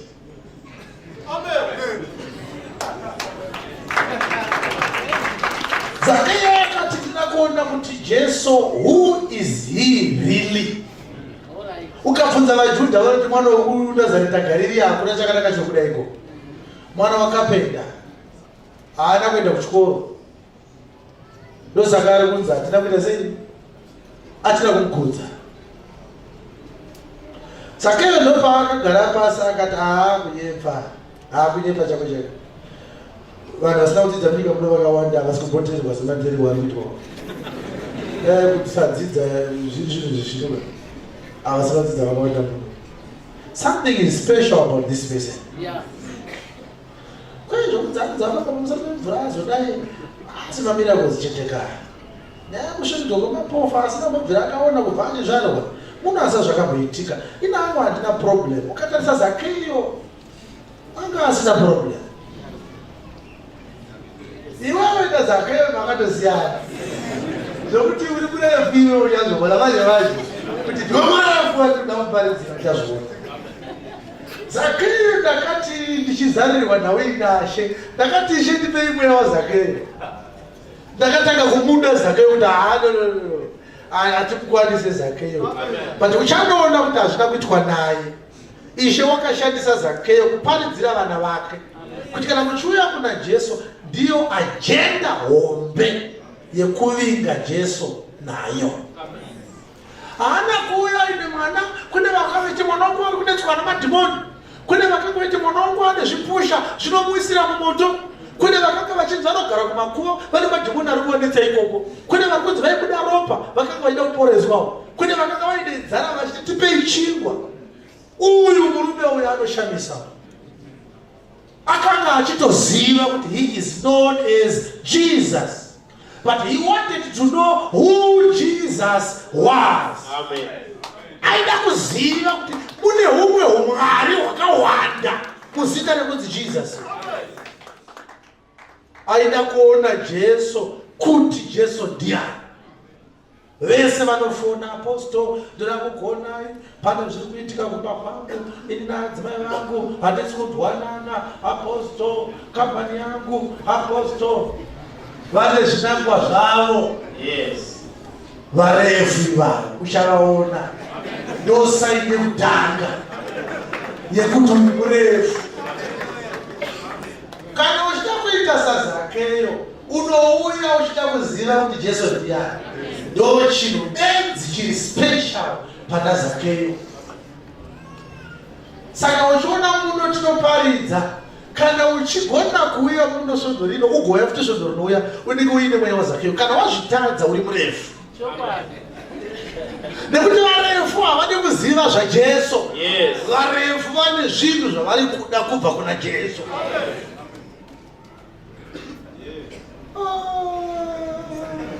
Pamwe ndikanamata mapepa angaite mashoma, pamwe ndikanamata ndikanororwa kuchechi kuri nani kune mabradha. Saka izvo wakatoya kuzororwa. Kune zvimwewo zvigerenga futi zvakafuna newe zvakareba. Andokana kuzororwa ndichasangana nechigerenga muno chakauyawo kuzorora. Uchatozobata shuwa wane mimba kuti vakavharana. Uya akanga kuzotaimira kutsvaga kumurora, iwe akanga kuzotaimira kutsvaga kumurora. Zakeyo aida kuziva kuti Jesu ndiani, asi akaita saakanonoka.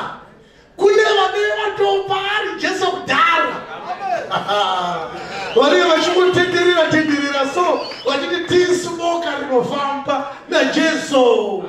Kuda kusvika pana Jesu so hapachaita. Pazara vakareba. Ukaona yakunzi puresi yanga yatuva mhomho yavanhu igurumandirei. Ndo zvakaita Jesu makore ano atiri kurarama. Akawandirwa zvokuti vanhu havachagona kusvika pana Jesu. Vakatangirwa nevakareba.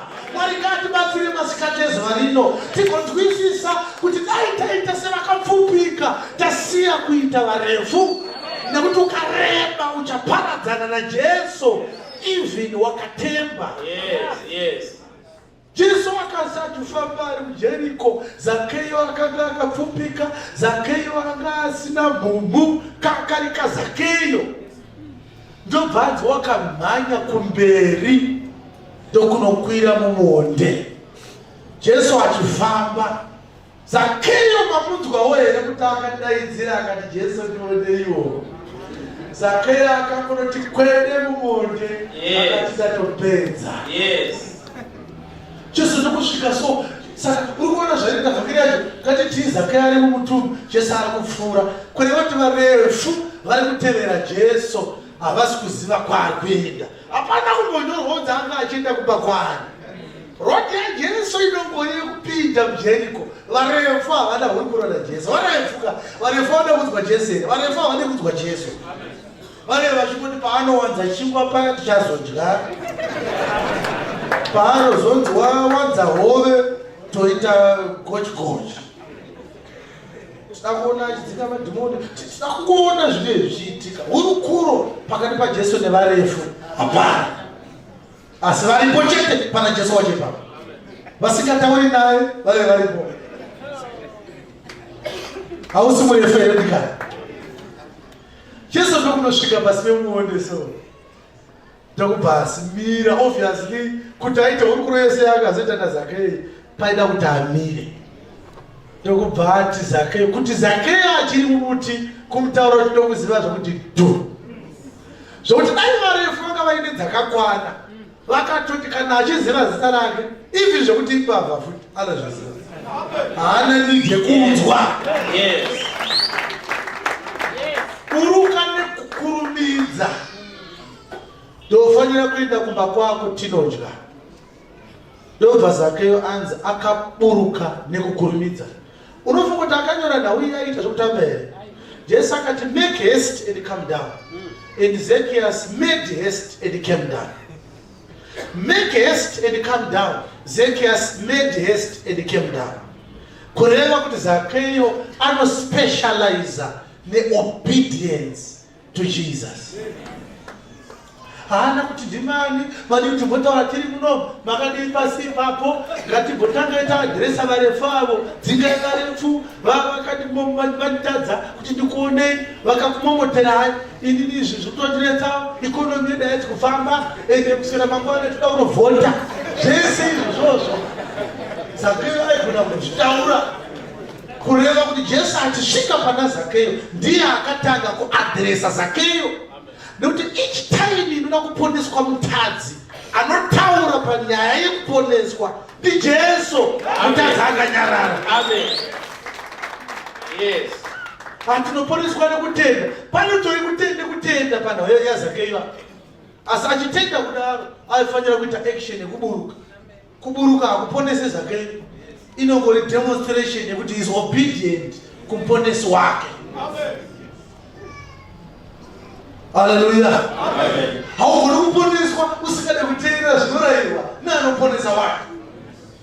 Kurumidza kuburuka. Haana kuti tozosvanga sei kana tichida kuruka varefu vavazotsikirire here. Uruka Zakeo nekukurumidza. Ndobva aburuka. Zvikanzi handei kumba kwako. Murume uyu anotadza zvikanzi ruponeso nhasi rwapinda mumba muno. Maiti mumba muno mumba maani zvamo? MaZakeo.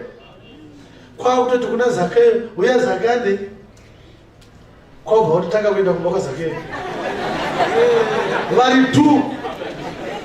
Saka mubvunzo wangu ndewekuti varefu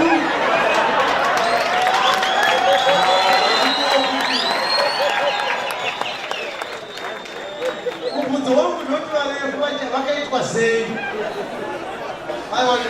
Ipaimaiki vanhu vandikani ipaimaiki vanhu mutiudze kuti Jesu paakanopinda mumba maZakeo varefu vakaitwa sei?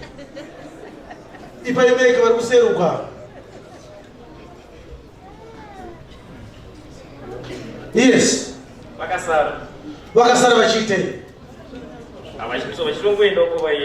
Vakasara vachiwaya waya. Hallelujah.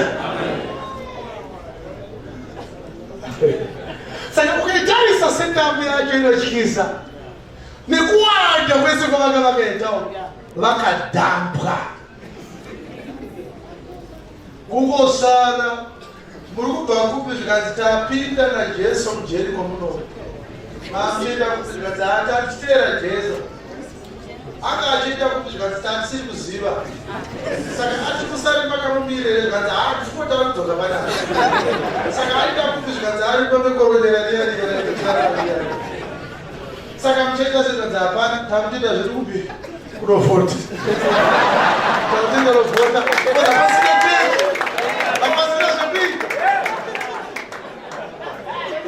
Thank you, Jesus. Tikasike zvedu asi tinofanira kurangarira kuti Jesu achiti kuna Zakeo kurumidza kuburuka iye ambokwira kureva kuti Jesu akanga asingade kuti Zakeo anga ari mumuonde.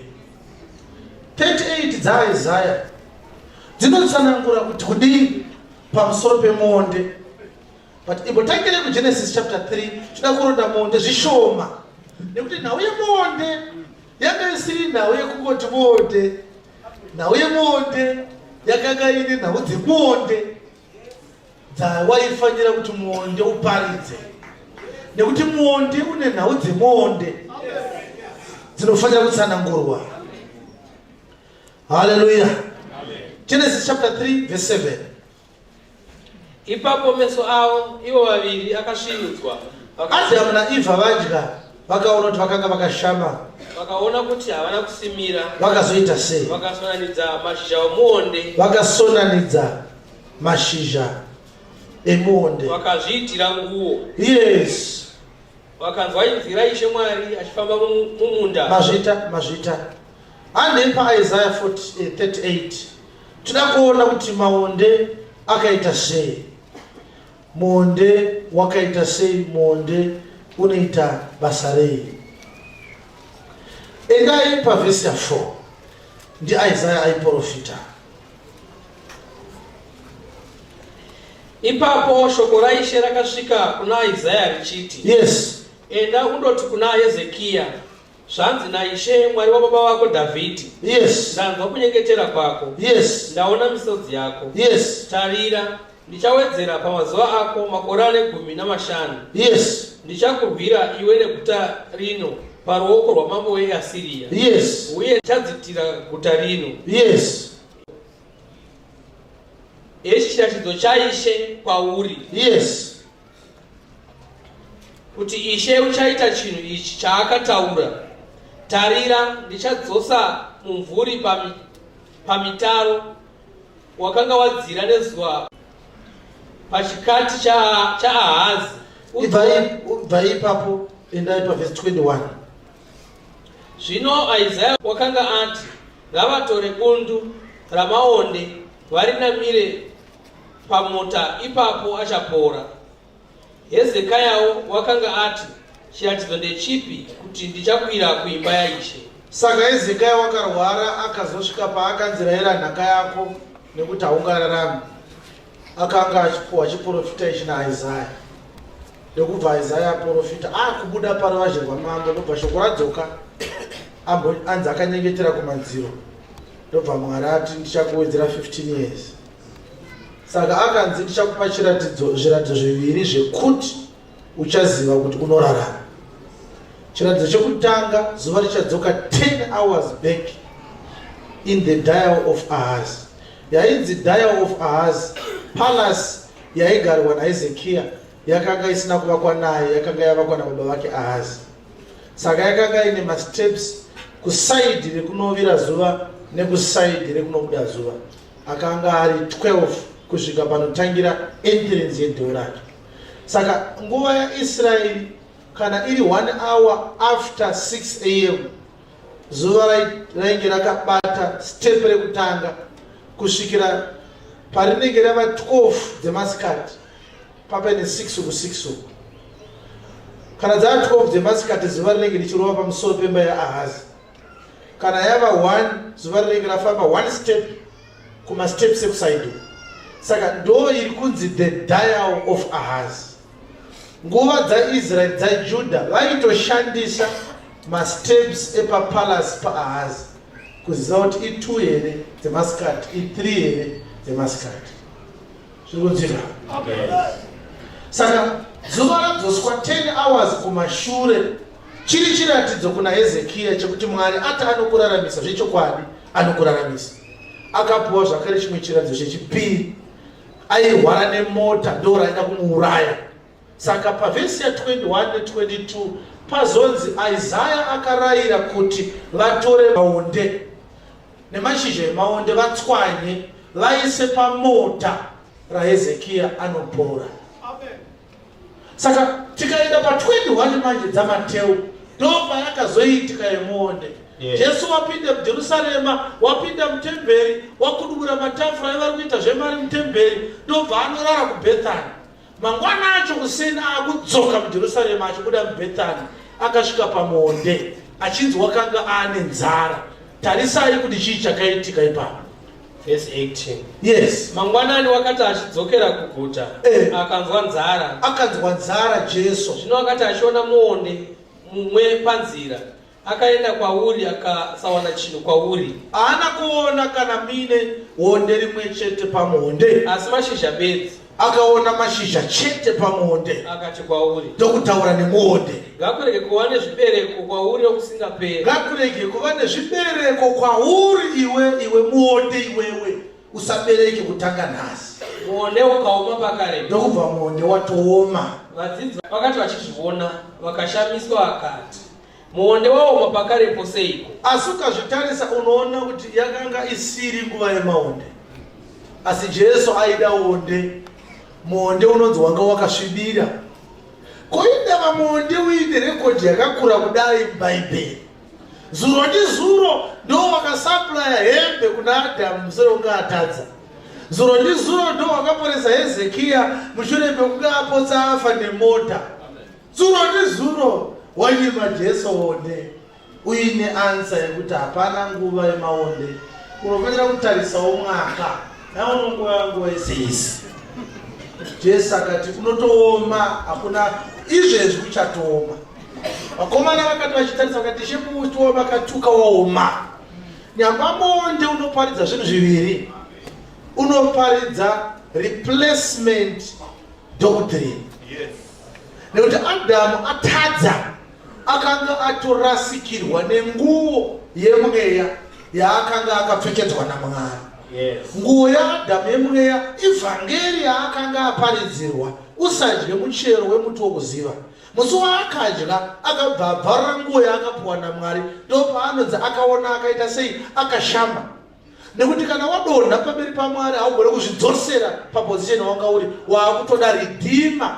The only way forward kana watadza kuwana muponesi waakuzvigadzirira vhangeri yekutsiva yaMwari yawakarasikirwa nayo.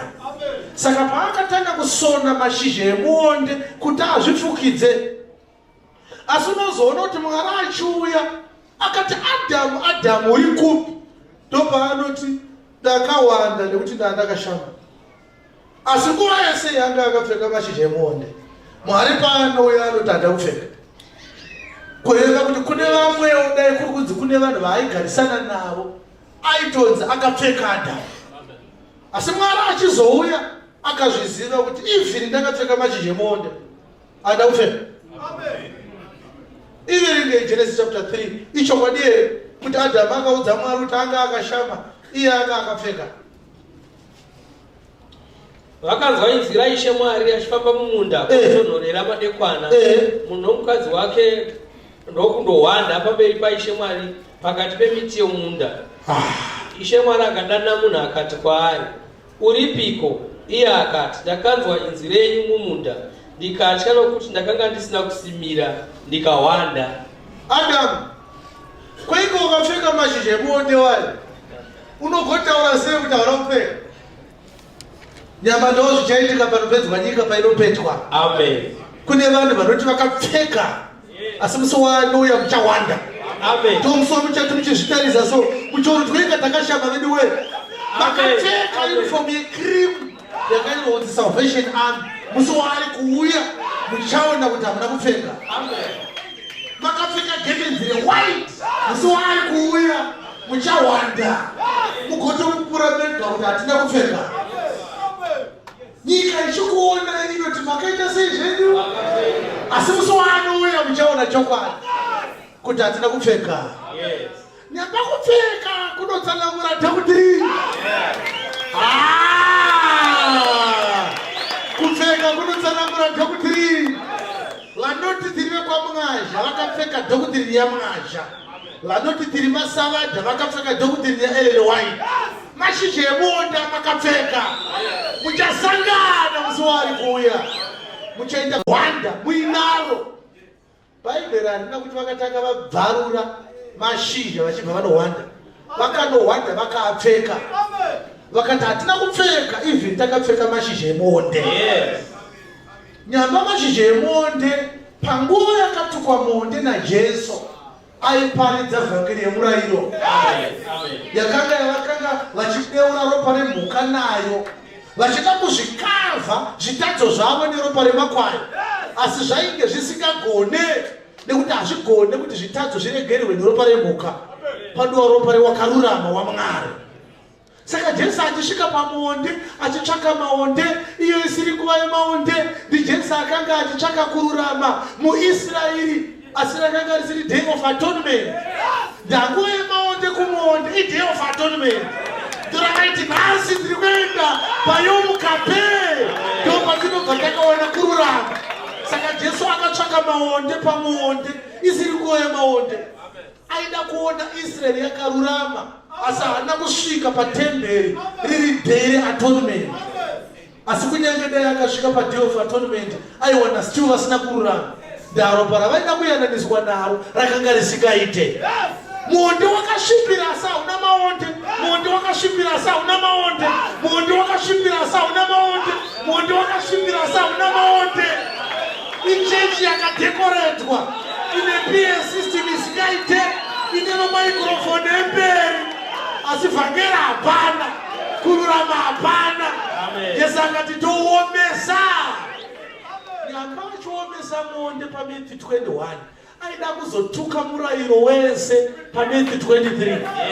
Paanenge achiti nenhamo vaFarisi navanyori makafura nemakuva ewhite akanga akanaka, asi mukatarisa mukati mune mapfupa evanhu vakafa. Nekuti munoonekwa kunze kunge makarurama, asi mukati makazara kunyangara nekusazvidzora. Haleluya, haleluya. Saka muonde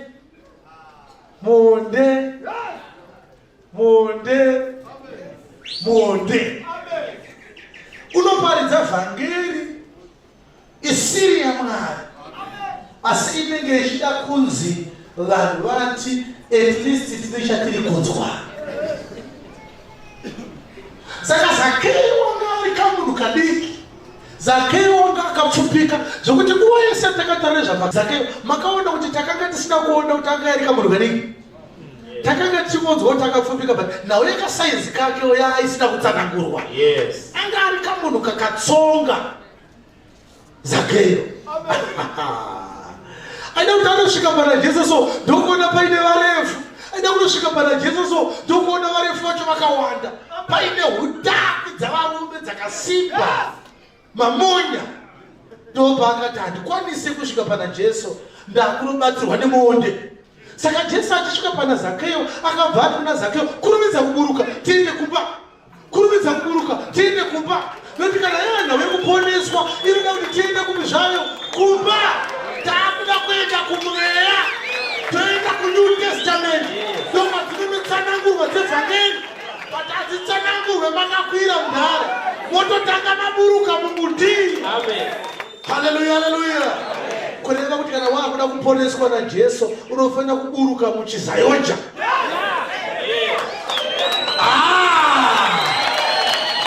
Kana wakuda kuponeswa unofanira kuburuka muchihwisiri. Wopinda murodhi yekuponeswa. Saka Jesu achitaura pamusoro paZakeo akati this day salvation is come into this house. Kureva kuti ruponeso rwapinda mumba muno. Saka chaida kupiwa Zakeo rwaive ruponeso.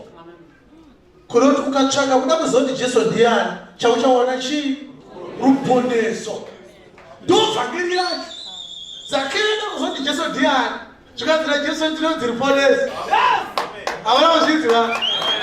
Zakeo akati ndida kuzoti Jesu ndiani, zvikanzira Jesu nhasi ruponeso rwapinda munyika muno.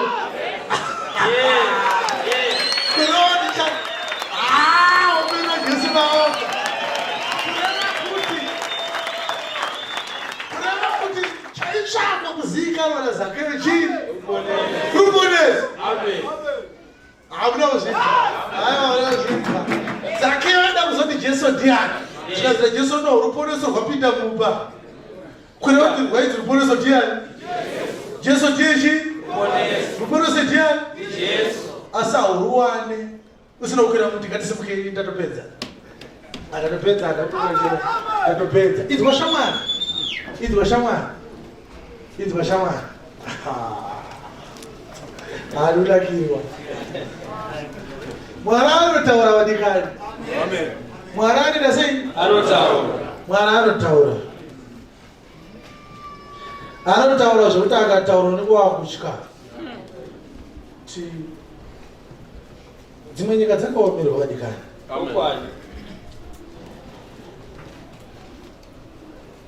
Saka tiri kuona kuti haugoni kuponeswa uri mumuti.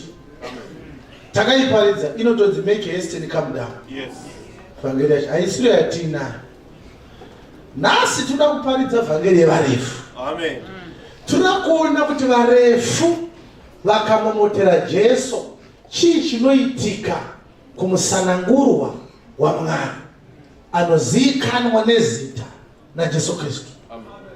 Varefu vakakomba Jesu kudai, chii chinoitika kuna Zakeo anogumisira mumuonde.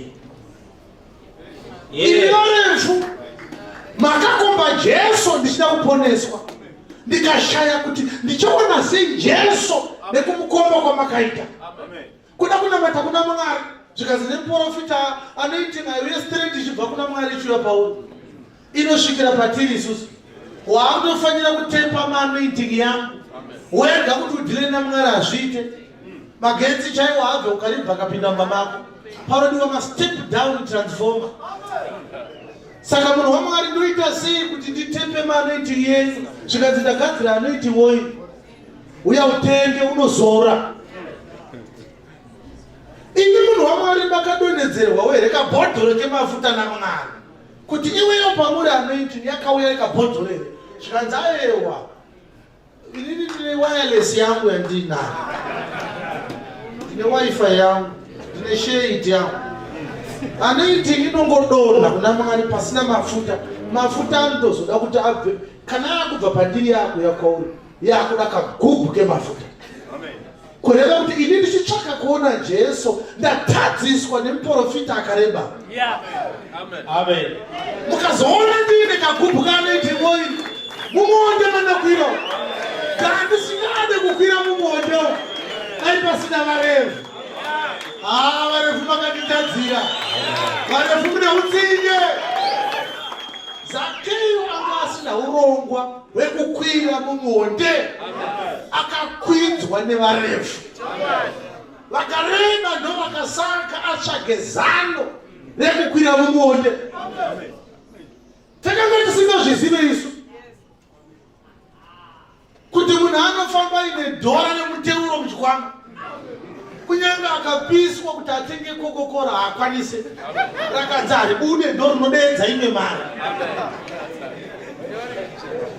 Mandikwidza mumuonde varefu, mandikwidza mumuonde.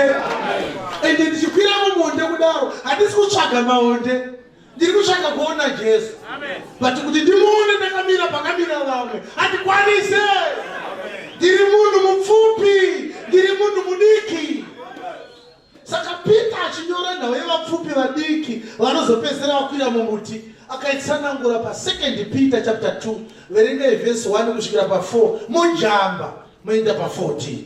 Asi kwakanga kuine vaprofita venhema pakati kwakanga kuine vaprofita venhema pakati pevanhu. Vachavapo pakati penyu vadzidzisi venhema. Imimi muchange mine vadzidzisi venhema pakati penyu. Pakawanda dziso dzakatsauka dzinoparadza. They shall bring in privily damnable heresies. Vachiramba naiye tenzi wakavatenga. Even denying the Lord that bought them. Vachizvivisira kuparadzwa kunokurumidza. They bring upon themselves swift destruction. Vazhinji vachateera utere hwavo. Many shall follow their pernicious ways. Nokuda kwavo nzira yezvokwadi ichazvidzwa. Because of them the way of truth shall be evil spoken of. Pakukarira kwavo mari vachakunyengerai namashoko amanomano. Pakukarira kwavo mari kutongwa kwavo kwakatarwa kare. Saka pane zvataurwa zvisina kunyatsobuda zvakanaka pavhesi ya 4. Ende pavhesi ya 3 tione.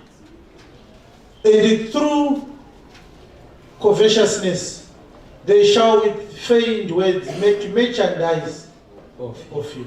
Amen. Merchandise madhiri. Yes. Ingwanda. They will make merchandise of you. Vane vachoti vakakuona voti taita mari. Amen. Unenge matova product yavari kutengesa nayo. Amen. Vari kuita mari. Vari kuti vakakuona iso havasi kuona mutadzi anofanira kuponeswa. vanhu vakaona vanhu kuti taona mukana wokuita sei wokuita mari.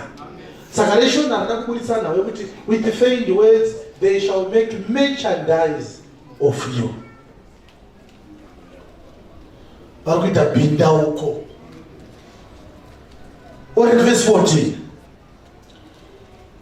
Vana meso azere neupombwe asingarege kutadza. Varefa. Vanonyengera vanhu vasine simba. Vanonyengera vanhu. Hanzi they beguile unstable souls. Vanonyengerwa ndavanani? Vari kunzi unstable. Mukoona relation arina kuburitsa unstable.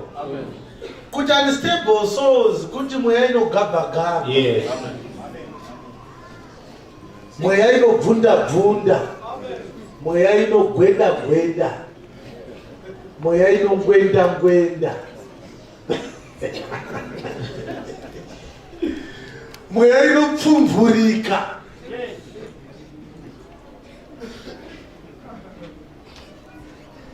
Pagore rimwe chete waita maspiritual mafadha matatu. Wakatanga uri kwachibwe ukazati ndofunga magayani anoitingi pamusoro. Unoita vana baba vekuchinja zvisati zvakambonzwikwa pasi pezuva kuti munhu anoti kuno munhu ndoda kuti muite baba wangu.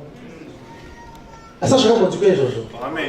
Kana paine chinhu chisingambobva chakaitika muhistory yekurarama kuti munhu achuze mubereki wake. Amen. Pakati pemwana nemubereki anochuza ndibaba.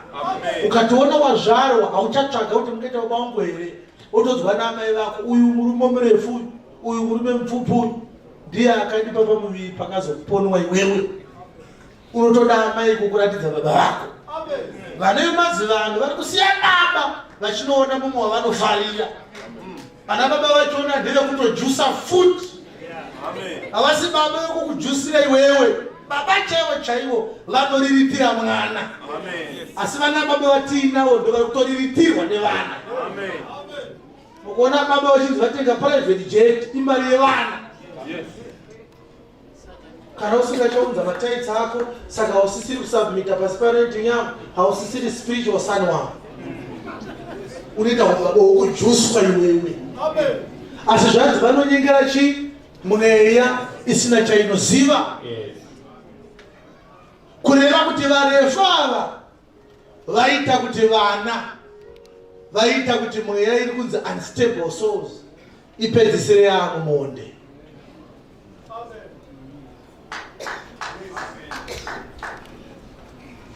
Handiti izvezvi une krawa pamba pako unotobata gumbi nembiri izvezvi nepfumbamwe uchiimbira dhamu reda. Papa pako panga pasina krawa 2 years ago iwe. Yes. 15 years ago wanga usinganzi madzibaba iwe. Yes. Asi kuti pakamuka varefu. Amen. Pakamuka chii? Varefu. Pakamuka varefu. Vachibva ndofara ukamuri ndati ndichinyengetera ndapenderwa nekirozi gabhurona andiratidza dzvinyu rakari nemapapiro rabva nechekumabude zuva ndofara ukamuri ndatsvaga kundiso ndikati zvakanaka mambo. Pamba penyu pandakrawa madzimai ndaona chiga cherufu chakatarisana neni gore rinosati rapera ndofara ukamuri ndichakupaimbiya nhatu asi toda kuti tiite zambara. Mufanira kuya nematombo anobva pasi penyanza, pasi pegungwa, pasi pedziva remunasave. Iwewe wanga usingade kuita baba pako pakara wewe. But waida kuonana na Jesu iwewe. Chinangwa chako chaida chakusangana na Jesu Kristu. But wakati uchishika so wakaona paka zara warefu. Ndokuzogumisira waite si wakwira mumuonde. Yes. Mumuonde mwakakwira wanga usikade kukwira iwe. Izvi zvinenge uchatoita nemapitcode ane fesi yamagaya. Yes. Baba vako chavo vakakubereka hauna kana foto yavo muchikwama chako. Asi unengoongesa pikicha yamwazha muwallet. Wakanzi kana pikicha yamwazha iri muwallet haubheuke. achabheuka makazha wacho. Muridzi wepikicha achabheuka chigomushamisa kuti kweiiti nepikicha ko muridzi wefenzi yacho iri papikicha akabheuka sei. Zvese izvozvo wakanga uchitsvaka kuona Jesu, wakatadziswa nevarefu, ukabva waronga zano ukati ndochitongokwira zvangu mumuonde. But kana Jesu auya manje anodhaka nekukuburutsa mawakakwira. Shamwari kumba tiri kuenda, chekutanga buruka mumuonde. Varefu vari kusara pano. Hallelujah. Wakakwira mumuti nekuda kwevarefu. Mwari waEzekiel, Mwari waEzekiel, Mwari wemurefu.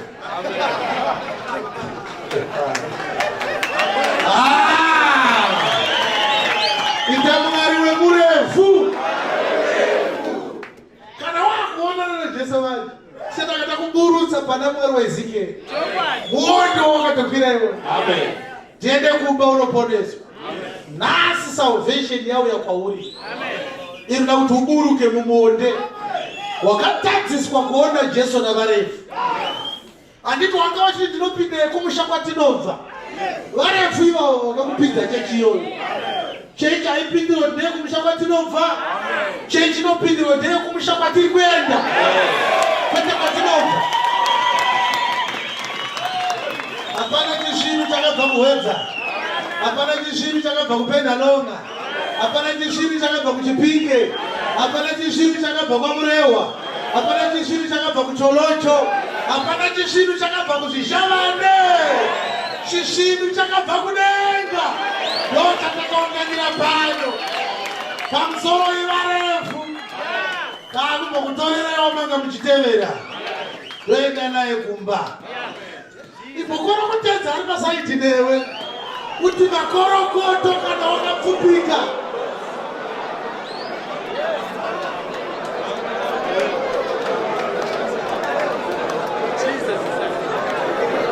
Amen. Shamwari vhangeri yatiinayo pano haina basa kuti Jesu makafamba naye kwenguva yakareba zvakadini.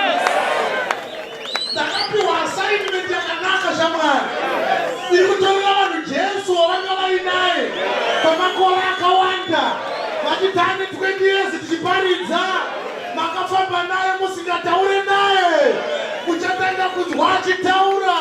Kana asvika patiri sivana zvake, tichamutora toenda naye kumba.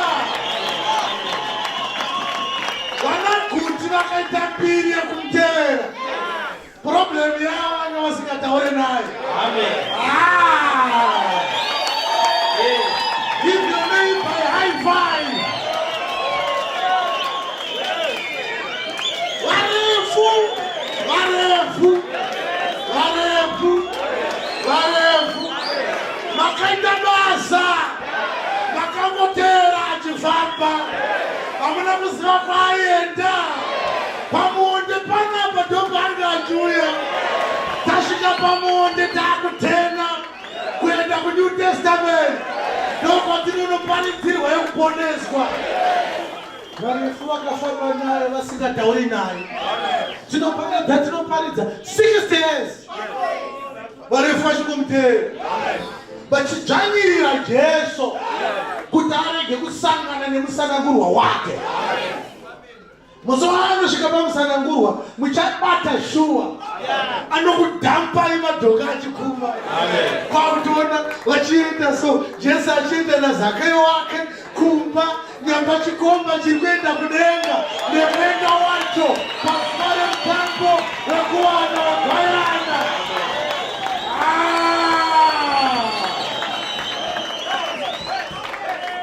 Saka pa 7:21 dzaMateo unoti asi vese anoti ishe ishe vachapinda mumambo okudenga. Vazhinji vachati kwandiri nezuva iroro, ishe ishe, hatina here kuita mabasa esimba muzita renyu?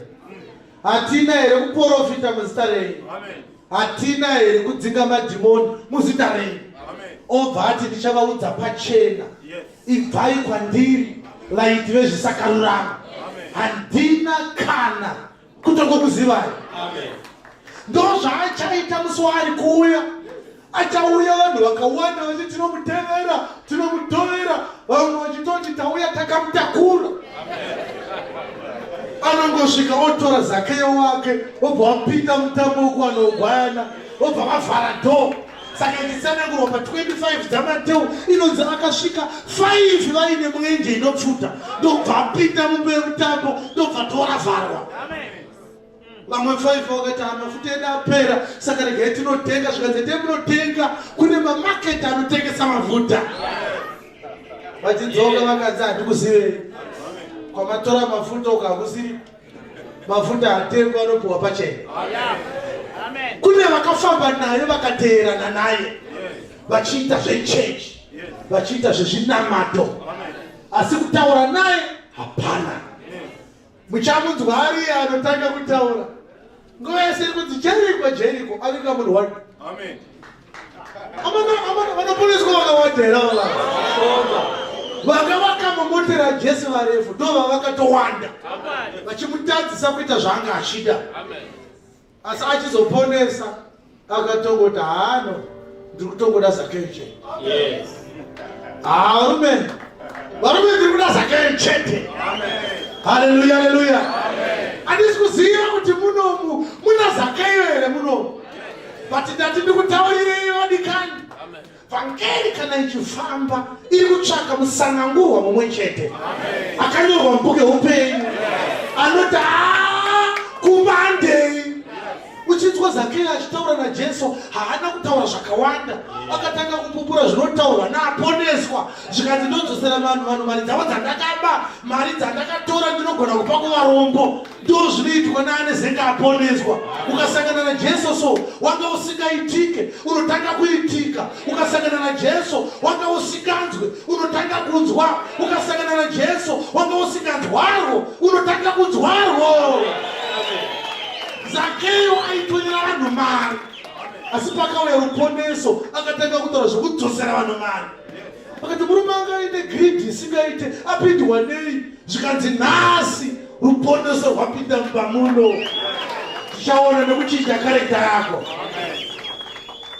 Wakakwira mumuonde shamwari, ukatanga kunzi unofanira kuti utsunge dhuku rewaiti mumusoro.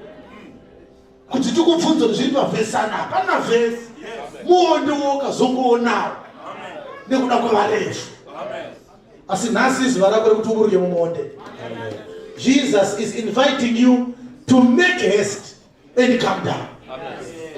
Nekuti Jesu aiziva kuti murume uyu mukana uyu akautorerwa, varefu anotanga futi imwe programu ikamuvhiringa. Ukatoona Jesu asikapasvika pamuonde, haunzi buruka, unonzi make haste. Manya. Unofanira kuburuka uchimhanya. Mumuonde hamusi nokuti tinambonovaonesa ndozooneka. Hauna unooneka mumuonde. Mune mapfeni nepurwa irimomo, netsoko, netsiti, nehovo. Buruka mumuonde. Hauna wekuoneka. Kwanzi mai vangu, buruka wega mumuonde.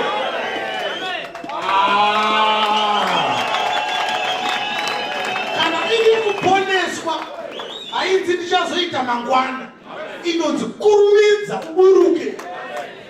Waburuka vavarefu vachasvodwa. Jesu akuti vamwe Sara yaiwa handisi kuda noizi kubva kwaZaki. Varefu vese sarai. Chandiri kuda iri kungoda muridzi wemusha. Kwakutosiya vavo. Saka vakasara kupi varefu? Vabataura itinzwa.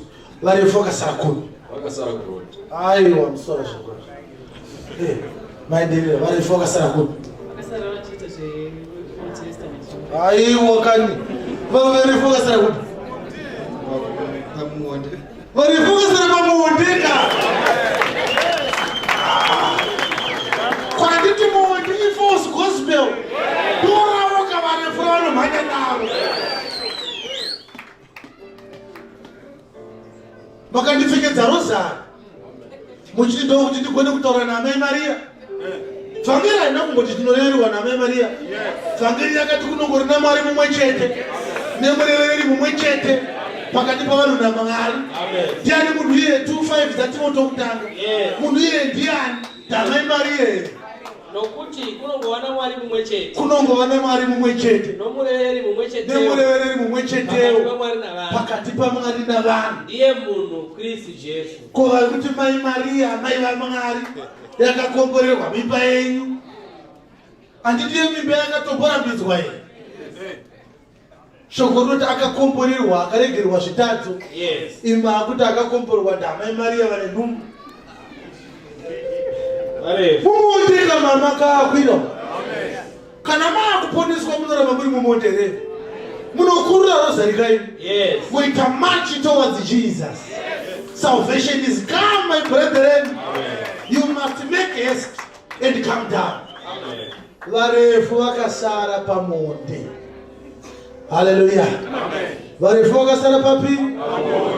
Jesu akapinda mubanani. Umwe chete zvake. Umwe chete.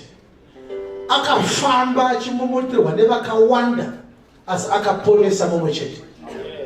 Ndoda kuti kana ari pano tiri toda kuburuka mumonde.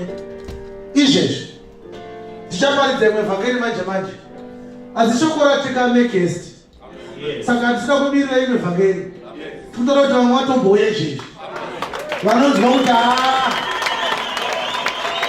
inini varefu handisina kuti mutambisirwe kuva navo ngatiomberemo kana kuti mumire makatasakere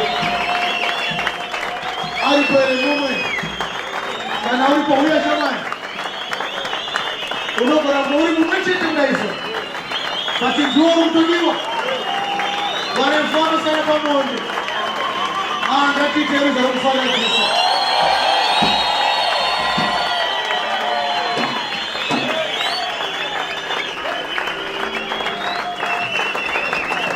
ngatirapesomera mwanakuya ngatirapesomera mwanakuya. This is the day. This is the day. This is the day. This is the day. This is the day.